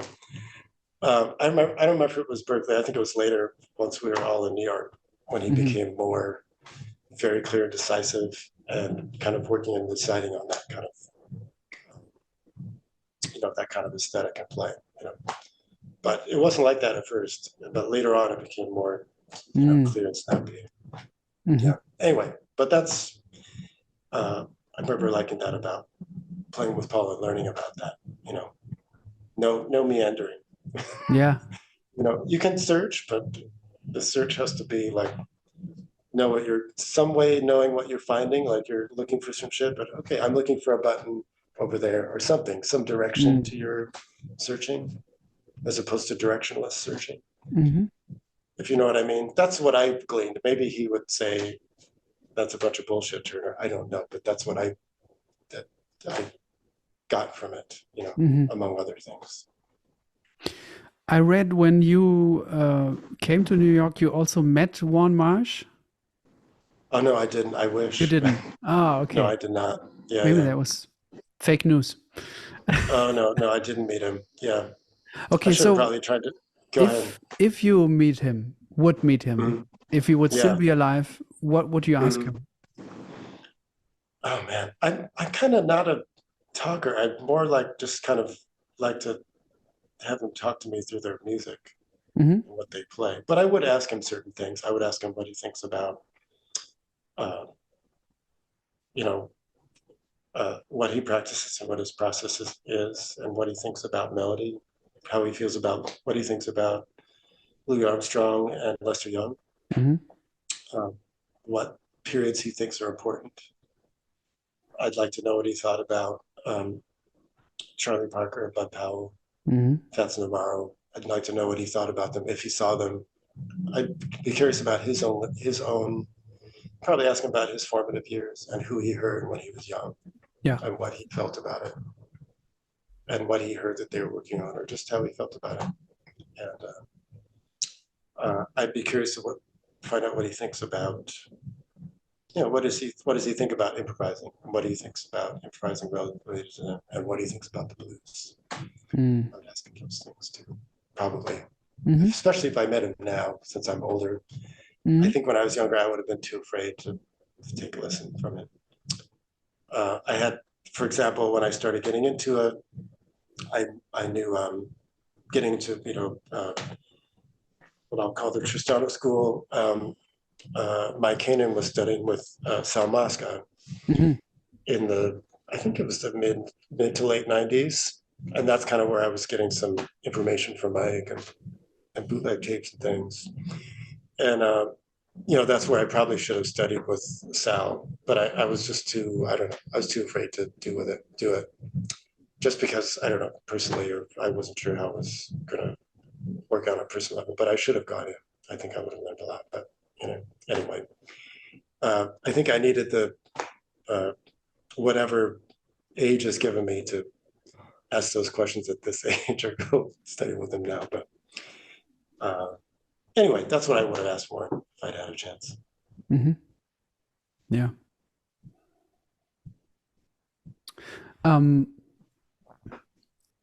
There's something that I thought about when I was listening to your Standards Ballad album. Oh, okay. Yeah. That's something that I really resonate with is the way you put your stamp on a standard Mm-hmm. with adding little things and not changing it into a completely new thing, which you also do, but then it actually becomes a new. Yeah. Then it actually becomes your song. Like it's not all right with me and stuff like that. Yeah. But I understand that's something different. But on the Ballad Session album, Mm-hmm. and on other albums as well, it makes me think of a quote that I really liked from Toots Thielemans, who said, with the standard, you don't actually have to add much. You don't have to do much. You just have to put your signature under it. And I really like this quote. But in the recent days, like going back, because I hadn't listened to the Ballad Session for a long time, and I listened to it and I thought of this quote, but now I added a new thought because, okay, what does it actually mean to give a signature? Sure. Because you shouldn't sign something, that's the new realization that I had. You shouldn't sign something that what you don't know, which you don't understand. Right. You should That's only not sign yours. something which you have understood, where you know Right. about Yeah. the content, you know about what's in it, and you know what it Right. means to you to Yeah. be able to sign it actually. Right. I know And what you that's mean. what I can connect to you doing standards in a way. So I wanted to talk to you and Awesome. get your view on this. Yeah, putting your stamp on a standard, whatever. I agree with that completely. um, I guess you just elaborate on this statement that you're. Yeah, I totally agree with it. I always say that to anyone or any student or anyone talking to me or asking about standards or tunes. You know, I was thinking about this other tune. What's that tune called that a lot of people will call on? Uh, oh, Just Friends Hmm. at a medium dance tempo. Hmm. Like a Lindy Hop tempo, basically like disco tempo. Hmm. Man, that is the hardest shit to play. Hmm. I remember like a lot of times it would happen in sessions. I'm like, man, how can you fucking call that? That's like a death trap to me Hmm. because you can't run away from the swing. Hmm. It's too fast. You can't play 16th notes, run away from the swing. Sorry to say that, but Yeah. you can't. And you have to playing and trying to swing and deal with the rhythm at that tempo is very difficult. And then it's a little too fast to play to give you time to think about playing. It's a very difficult tempo to be right in the center and keep the intensity going and play the changes and play interesting melodies.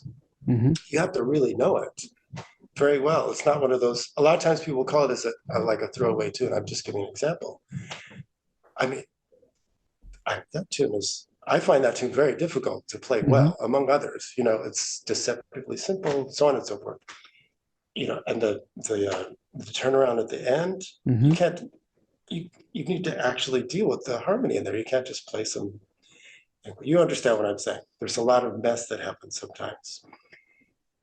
My point is that I always feel funny when people, playing a gig or something, we say, let's just call some standards. What do you mean just call Yeah, standards? I mean, what are you exactly. talking about? I don't get that. If I don't know something, I'll try it. So my feeling is just to I try to spend a lot of time with them. So I spend time, learning language, all those things I was talking about before on outside of tunes, but also with tunes and taking little sections and just getting to know each section. It might be just a change of key between the last part of the A section and the bridge, or a transition from the first 4 bars to the second 4 bars. There are all these really important moments, Yeah. harmonic and melodic moments that you need to set up or to walk out of, like a door to walk out of, and how you walk out the door without tripping.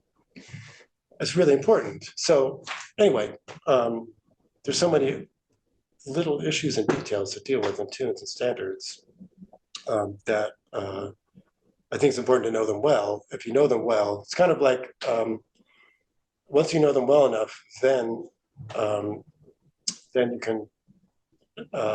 I wrote something down to myself years ago about that. I forgot what it is, but basically the gist of it is when you know something well enough, like a certain game, some games that are very challenging or whatever, once you know them well enough, then you can find backdoor ways to sort of circumvent the rules. Yeah. But you can't do it until you know the rules extremely well. Yeah. And each tune has its own rules, and you need to know them. If you do know them, okay, then you can do something to, sort of have your hands around the tune, know it well, or do things that may be unorthodox or whatever, but still make them sound like they're part of the tune. But until you go through the door of understanding the tune, all the details and the rules of the tune, I kind of think of it as rules. Hmm. Then you need the key to unlock the door. Yeah. So until you get the keys, you gotta keep knocking. Yeah. So when you're knowing the tune, and then you can open the door and say, "Whoa, check all this shit in here." Yeah. and whoa, there's all these things inside the door that you can, inside the room or the house once you get inside. But anyway, that's the way I feel about it. Mm. Um, it's not playing the changes or playing with too much drama. Sometimes drama is great once you've opened the door, but it's kind of like knocking on the door, bringing a battering ram, Hmm. yelling at the top of your lungs with a with a megaphone for someone to let you in, and the keepers of the keys might be the masters of the changes or whatever. They're not going to let you in until you figured it out. Yeah. I love thinking about, you know what I'm saying? Yeah, They're going to makes say, sense. wait a minute, you ain't done your work. Hmm. I'll let you in when you figure it out. Then they'll give you the keys or whatever. Pick out a magical set of keys and then walk in. But you know what I'm saying. Hmm. So that's kind of how I feel about it. Hmm. Um, with standards or actually anyone's tune who writes a song for you or for you to play in their band. Um, I feel like standards are the key to help you learn to do that with anything else that you get. Yeah. You know. So anyway, that's my feeling about it. What's the last standard that you've learned? What's the last one? Oh my God, I don't even remember. I think I was going back over. I was going back over. The last one was probably uh, East of the Sun, West of the Moon. Hmm. I knew it. I was playing in one key, and the student brought it. He just randomly played it in E flat or something. So I was just playing on piano with him. Then I was kind of relearning it and maybe playing some other changes on it or whatever. I was just going through details with it. But Mm. that's the last one. Hmm. So yeah. How Beautiful. about yourself? Um, I have to think now. I was more into learning a couple of your songs, and Oh yeah, before that very nice. I was actually I had a little. At the end of the year, I was very concerned with. I was working on 2 albums of my own, and kind of I did It's a too much lot. work. Yeah, I did too much work, and I kind of collapsed and became sick and had to stop Mhm. dealing with Yeah, music for a while.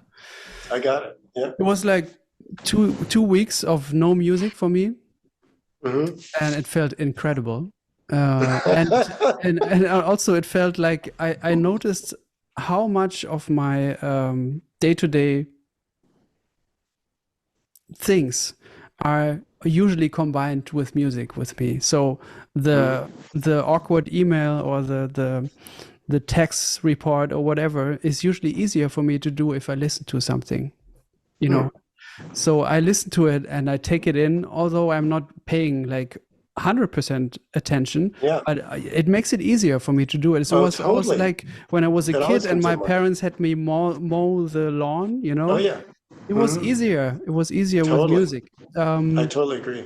Yeah. So I noticed like when I actually made myself not listen to music, how much it was the itch was there. Like, let me listen. Mm, No, you said no. Let's wait for mm. actual desire to be there. Yeah. So it came when I was doing a puzzle with my son. We were doing Hmm. this big puzzle, and for some reason I picked out one. He said, like, "Can we listen to music?" And I said, "Yes, let's do it." And I picked Hmm. out "Such Sweet Thunder" by Duke Hmm. Ellington, and I Oh. hadn't listened to that for a long time, Hmm. and it completely hit me in a new way, Mm. like in a very very deep way, and Wow. became my portal back into music. Only Great. listened to that album, and then from then on I began branching out into other albums from the 50s that he Mm. recorded for Columbia.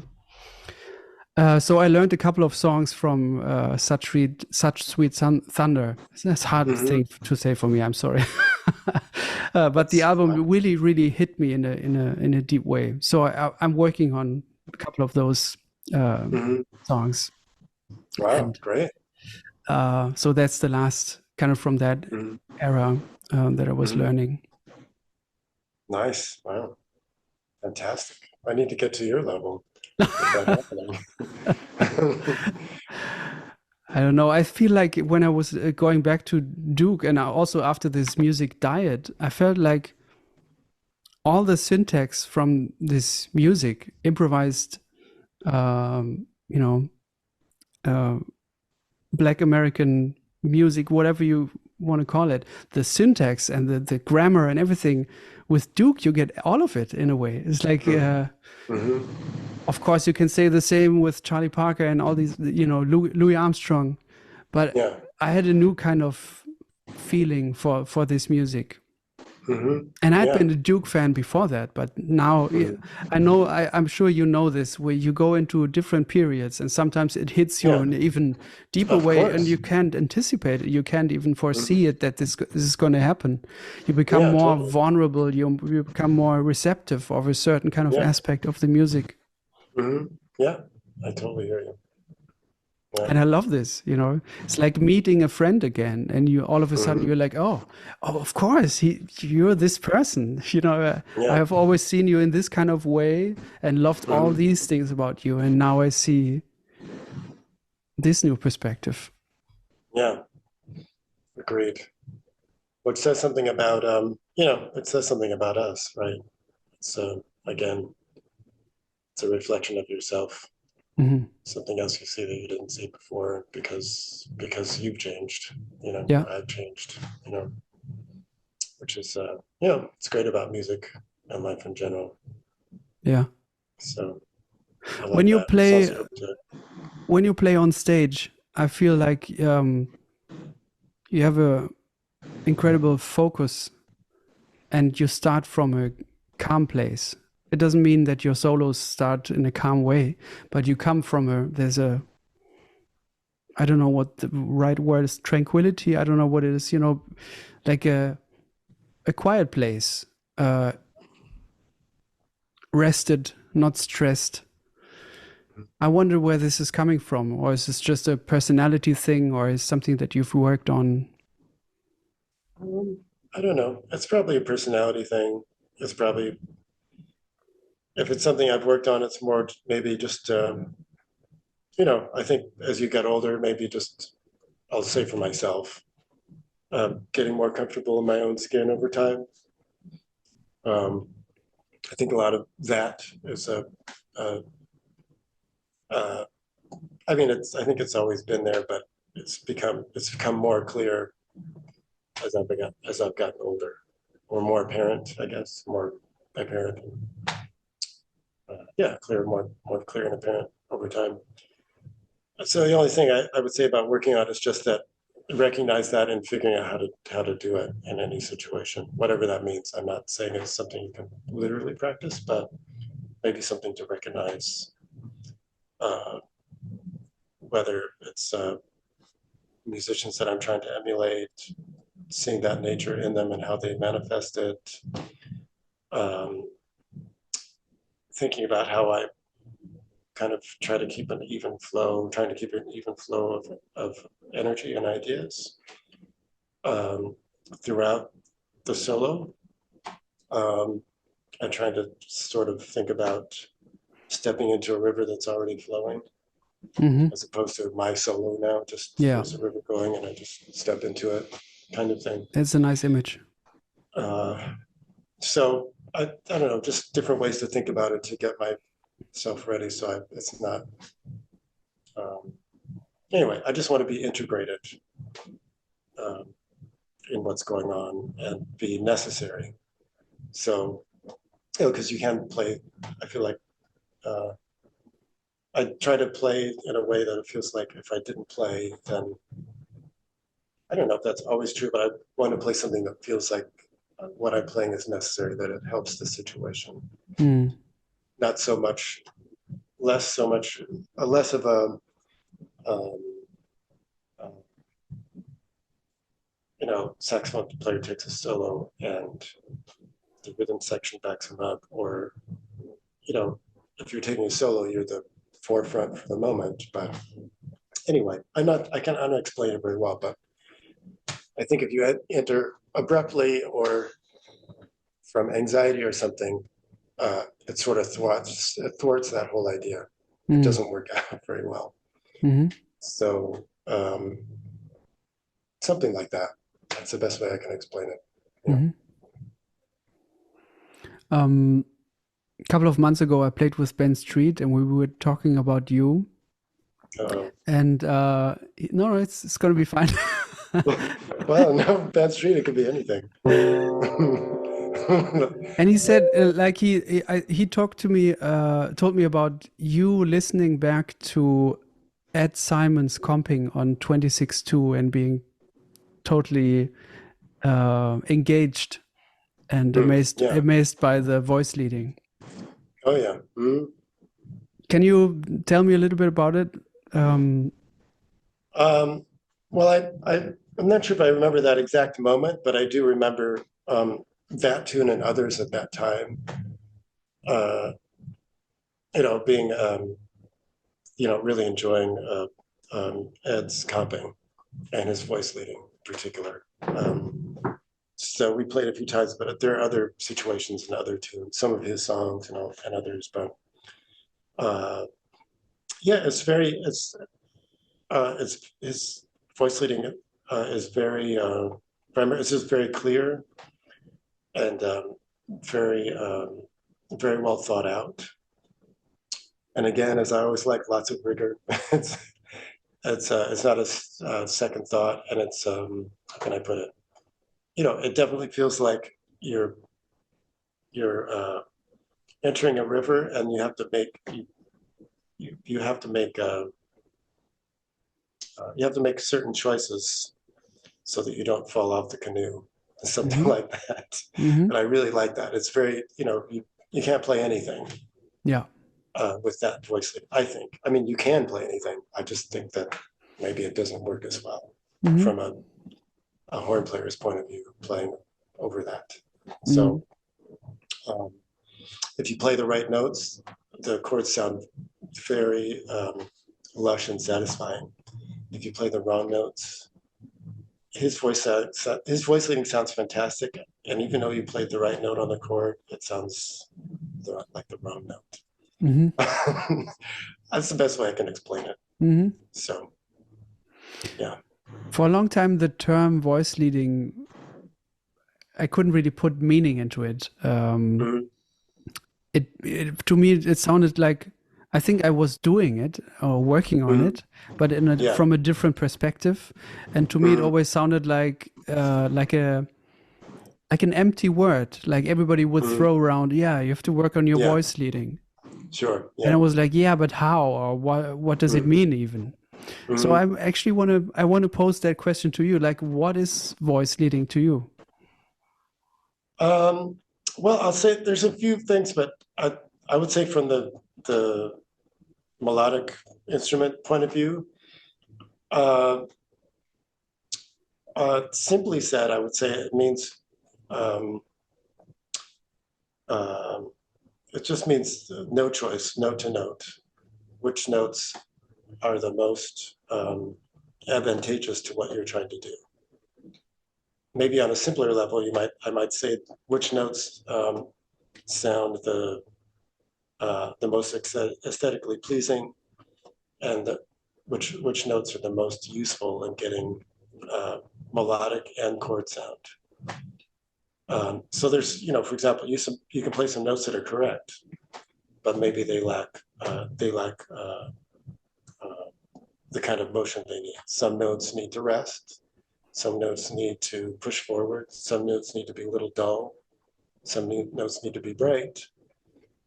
Of course, I think that's somewhat subjective, but I think on some level, there's a collective consensus about that. So it's not really objective, but I mean, a collective consensus meaning if you played on, let's say, a certain set of chords, and you picked a certain set of notes, and then same set of chords, another set of notes, and you asked 100 people which ones sound better, it's probably likely that, let's say 80% would say the first set sounds great, we really like them, and then let's say the second set, 20% might say that set sounds good.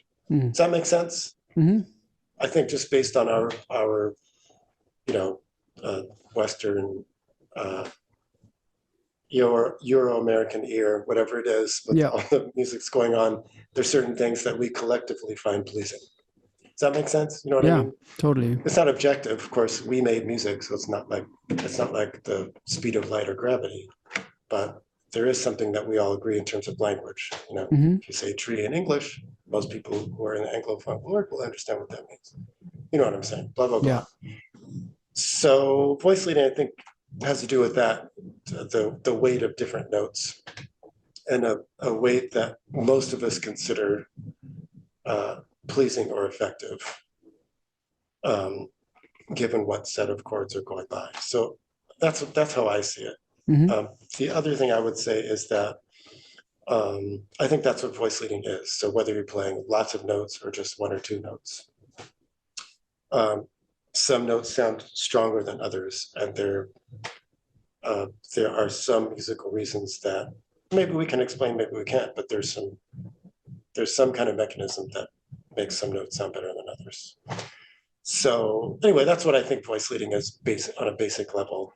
There are other things too, like there's some intervals that are more pleasing than others. Some intervals work better than others over certain chords, blah, blah, blah. So, and I think it's especially important for single line instruments, because if you make a voice leading mistake, you can't correct it with your left hand. Yeah. That's it. You have to you got one chance. So I think it's important to figure out which notes sound better. Yeah. To you and collectively, so that's my explanation. How about if we would go into one song and you would, could we talk about Just Friends, for example? That's a really, really hard one. But I'll say, yeah. So, one thing I usually say for myself when I start voice leading is just to play a tune. I tell myself to take half note solos. So basically, you're kind of like a little bit like playing the top of a piano player's voicing, but basically be able to play half notes and whole notes and maybe chord notes, no eighth notes. Yeah. Just play 2 or 3 courses, and which notes are the strongest ones, So I might pick that one. I might pick another one too that might be good. Yeah, whatever. Actually, maybe I'm gonna do, if you don't mind, stablemates. Yeah. Maybe I'll start that just because there's a lot of movement. I might go back and do the other one too. So for example, like, let me start with that one. So for example, just to play one line, just one melody, but it has to be in steps. So that's one thing. So, I would say something like, and then this one is hard. You can either go down or up. Yeah. That's it. You can't do anything else. So both of them sound really good. So you can go this one. And then here, I might keep this or go here first. Yeah. And then you could go here, but I might keep this. And then you can go up or down. So the difference, one is more settling. This is more like anticipation and brighter. So you have to think about what you want, but both of them are fine. So you could go. The other thing I do especially with students, I always think about, I play that note, but I think about what's under it. So I might play this, and immediately think this is under it, or this, maybe the other one. So when I'm doing that, I'm always thinking about that, because if I'm going to play more notes, I'm thinking about. So there's an underlying voice leading every time. Yeah. So I always do that. So let's see. I'm here. I like this one because I might keep it here.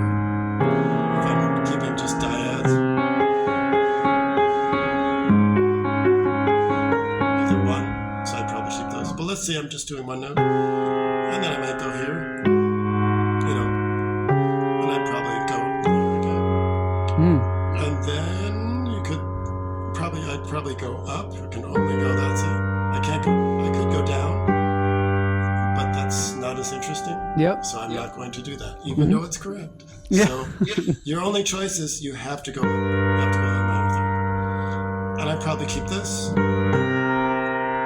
So because I'm thinking about this probably. These are obvious to you. I feel really stupid, but I'll just do it anyway. So Please do it. And then here I might keep this because it's uplifting. But Yeah. if you want movement, you could also go down. So you could go down. That's settling, but this. Now maybe so this would be a note where I would feel like it's super consonant, and I'm going to have to break it up with afterwards. something more. I'm going to have to make up for it. Yeah. So you have to think about when I'm doing it for myself. I think, do I want to play notes that I want to make up for? That's sometimes you want to be a dead note, and sometimes you want your note to move forward. But it's interesting that we're talking about the fifths as a dead note in a way, right? Yeah. Well, it's like how we arrived now here, you know. Yeah, but it's also like, this would be the most dead note. Yeah. But sometimes the fifth is super exciting. I don't know. It depends on where you are and, where you came from. Exactly. You know what I'm saying. All the things that you already know. But so, let's say we go here. Let's say we keep this, and then let's keep this. And then maybe we could go up like this. Yeah. I don't really want to go down unless I'd have to do that to think about it and be hearing that. Yeah. So if I'm just hearing, this, then I'd maybe not be as interested. So, but I'll go here, maybe I'll go up. And then I don't want to play this on this. No, usually I say no 13s. I tell students that on the 2 because it's not a 2. So then I have to go down. So then I have to go here or here. Either one. Yep. And then I might keep this or go down. Yeah. So on and so forth. I'll just do that quickly, then I'll do half notes, more half notes, maybe quarter notes, maybe 2 notes per chord. And then watch whether there's contrary motion or similar motion, so on and so forth. But I'll usually do that, just play through a tune, just 1 note each chord. Beautiful. Then maybe I'll start adding thirds. Meaning only thirds. It's the most you can move. Can't move more than a third. Yeah. So maybe I might want to move a third. So let's say maybe I start in the same place. Maybe I did this, and then here, and now I could go down a third. Now I can do that. And then now that sounds really good to me. And then I can go down, or maybe here. And then so here I can't really do I can go down here, but that's not so interesting. So I'm gonna stay with here.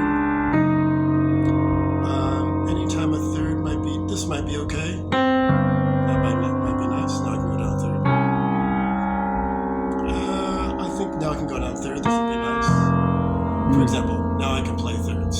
So a little bit. So I add intervals so I can go through the whole thing. Steps and thirds. Thirds is the most I can move. So I'll do things like that, so on and so forth. Gradually add more intervals that I can play. So maybe I might add 6 because they could be same place.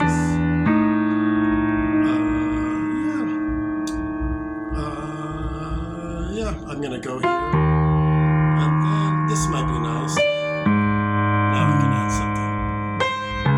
For example, interesting. Yeah.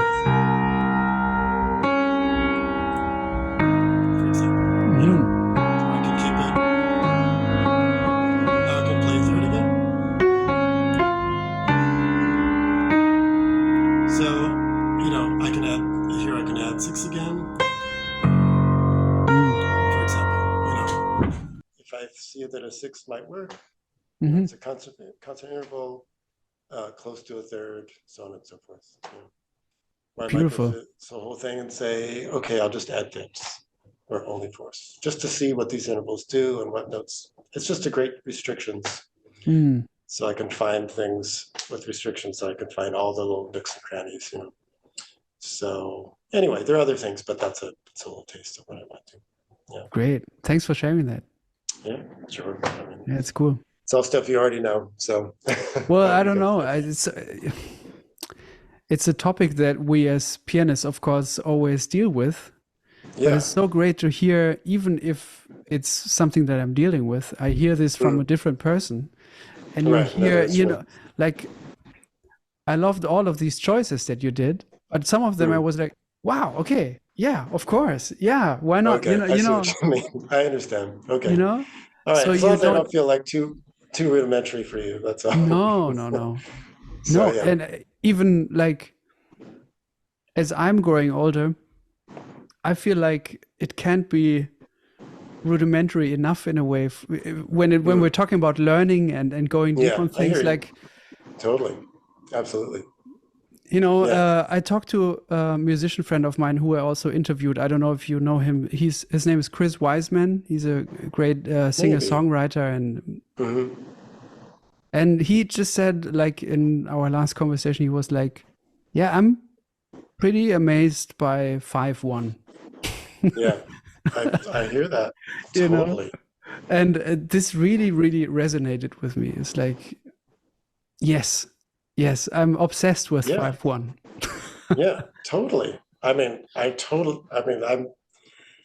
totally bought with that. 4-5-1 and all the variations. I mean, it's incredible. It's like somehow the I feel like it's connected to the universe or something. I don't Yes, know what it is, it's but there's tension and something about release it. in a way, right? Like on a Yes. meta level, that's something that, or it's a question and an answer or something. Yeah. It's question and answer, and then another question, and Mm. the proportions of those intervals. I don't know what it is, but there's something about them that has to do with nature. And I mean, Yeah. anyway, I think it's incredible. So yeah, you don't have to sell me on that. Here's something that also was on my mind lately that Nelson Veras showed to me. Mhm, We were talking about the cycle of fifths, mhm, and he said, okay, we're going to play C7, mhm, and then you keep playing the correct cycle of fifths notes in the left hand. So C, mhm, F, B flat, E flat. And then, but you go up a whole step with the dominant chord in the right hand. mhm. And it works because Wow. after C7, you have D7, and Mhm, D7 is related to F7 through mhm. the relationship of minor thirds. Right. Mhm, So after D7 with F in the bass, you go mhm, to B flat 7, you play E7, mhm. which E natural and B flat 7 is related, you know. Yeah. Mhm. So you can go all the way. If you want to try it on the piano, it sounds incredible. Like it sounds So one more so time, tell right. me what. So that's So C7 in the right hand. Nelson showed this to me. okay, so up right here, like up here, like that, or Sounds a little bit, yeah, that's a good range there. And then C in the bass. down low. Yeah. And then you play F, both is fine. And then you play F and you go up a whole step in the right hand. So you play D7. Oh yeah. Oh yeah. And then you just play like E7. E7, like that. Oh yeah. Yes. That's good. Oh, just keep going up. Like this. And then keep going, yeah. Like that. Yes. Okay. Well, that's good. I love it. Oh, now you're here. Now you're back to the rear. Yeah. I'm just going up in whole steps. Is that what you mean? The whole You go time? you go up and hold steps in the right hand and do the normal thing in the left hand, and it Right. always makes sense. Wow. Yeah, it And does. That's incredible. and it does sound a little better if you play the chords in a lower register, like even one register lower. Yeah. Yeah, and then you get those sounds. Oh, Or I if see. you Right. break it up, if you play like 1 5 3 7 and then Right. those things. Sure. Yeah. All of those things that you normally do, then with this Yeah. progression, Yeah. and Oh, that's killing. and that's on my mind lately. I'm thinking about Yeah. this. Wow, that's super nice. But also, like, one thing is a very easy thing, and this is a very easy thing, and you put them together, and it sounds like super complex. Yeah, it does. Wow. Ooh. That's awesome. Dominance. Yeah, I mean, yeah, I mean, there's so much within that. I agree. That's incredible. Wow.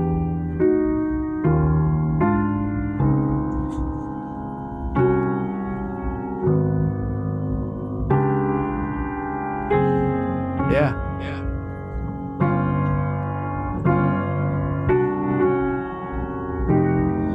Anyway, so yeah. Sounds great. Yeah, thanks. What are you Appreciate it. working on now? Like, what's the next? What are not maybe Uh, project, but like, what's the song that you're working on now? I'm I just took 2 weeks off from playing and listening like you did.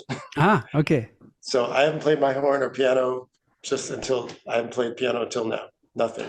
Oh So wow, that's a special moment. oh Wow. yeah, zero. So I'm just working on this. I'm finishing the last tune on another record that I'm doing. So Hmm. so I'm just doing that. It's Braxton inspired.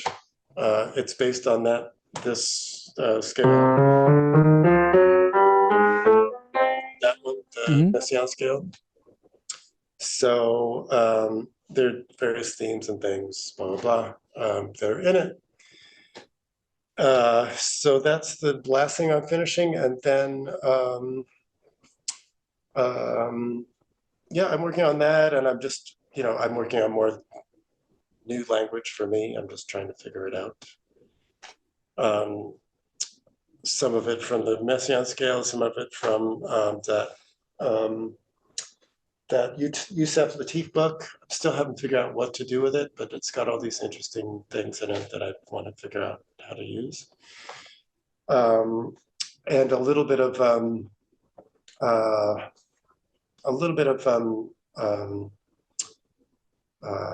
how can I put it? Just uh, 12 tone playing. I'm Mm. not so familiar with that. Hmm. I mean, a little bit, but some more of a system. So you probably heard of John O'Gallagher, Hmm. alto player. So he's got this thing that a way of organizing it that's I find interesting. So I'm just dabbling my feet into it, just using whatever I can use to get into it slowly, which is very helpful. And then I'm gonna start writing, or I'm going back to read another. I'm a sci-fi fan, Hmm. more or less. So there's this. I'm writing in a suite on this, based on either several books or probably one book of Octavia Butler's that I'm going to reread. Hmm. It'll probably be 10 songs, maybe more, but probably 10, based on, I don't know, periods in the book or based on her. Um, so I'm just kind of start mapping out what that's going to be, Cool. and doing readings from the book throughout the um, suite of music. I think I have So, a bootleg from you from the Village Vanguard where you do something oh yeah, similar. yeah, that's a different one. But so I did Okay. that one. I finally recorded it, and it'll probably come out probably sometime next year. And so I'm working on another one from a Ah, different. okay. It sounded very, very nice. Thanks, I appreciate it. Yeah. So those are immediate things, among others. Learning tunes, all the things that we do. But those are some things I'm trying to figure out, and just going through a bunch of stuff in my workbooks that I wrote down that I haven't gone through yet. Mm. So just a bunch of different types of things. The 12 tone subject, I haven't learned in this world yet, your song. But I was wondering, is there a moment in the composition where there is like a 12 tone row actually intact somewhere? I don't think so. Okay, If it is, it's by accident. I see. Probably just, yeah. It's the only thing in the beginning. There's a lot of the tune is based on, as you probably noticed, based on uh, chords and intervals that are major thirds, or major thirds and sometimes tritones. There's a bunch of symmetry in it. Mm. So some points there are melodies that play up almost maybe all 12, especially in the very beginning. It's a Hmm. little pattern. So if it is, it's by accident. Hmm. Yeah. I wish I could I could claim it, but I can't. Oh, I have another question, a very specific question. The first chord on Deserted Floor, how do you name it? What do you name it? What is I have it to for think you? about- I I have to think about it now again. Oh, the I very have first chord is I have the this first. here. Oh, Can what you do you see have? this? Ah, Oh yeah, the first chord is I have to think about it. I'm in the wrong key. my voicing is a It's a C major sharp major. five chord. It's a major sharp five chord if I remember. Oh, okay. What do you have there? What's the bass note again? Yep. The I have bass been note playing is so. G sharp, Yeah. So and then it's there's a C sharp, and then the C major triad, yeah, it's and I have a C sharp also. yeah, there's a C sharp later. It should be this, I think.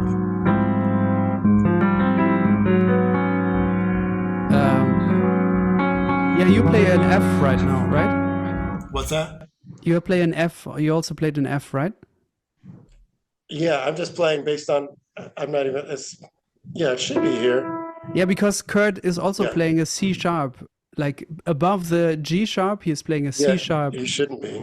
You should be. You mean like that or G sharp? No, I play G sharp, Yeah, C sharp. like during this chord. Yeah, but sorry. Down. So the bass note is G sharp. Yeah, exactly. So Yeah. you get a perfect fourth, and then you play the C, and then you play the C triad. Yeah, it should be. It should be this if I remember. Yeah. Okay. Yeah. That's what it should be. I remember him playing something like this, or maybe he played it, or maybe like this. I forgot how he did it, but that's what it should be. I see. Okay. Cool. Yeah. Yeah. Such a great song, man. Thanks. Anyway, yeah, that's what it's supposed to be. Yeah. Mark, I can keep going, but I don't want you to, Yeah, it's okay. I actually do need to go soon. So, but it's been awesome. I really appreciate it, and thanks for listening to my dumb answers. I'm into it. I love to listen to you play the piano also. It sounds great. Oh, well, you're very kind, very kind.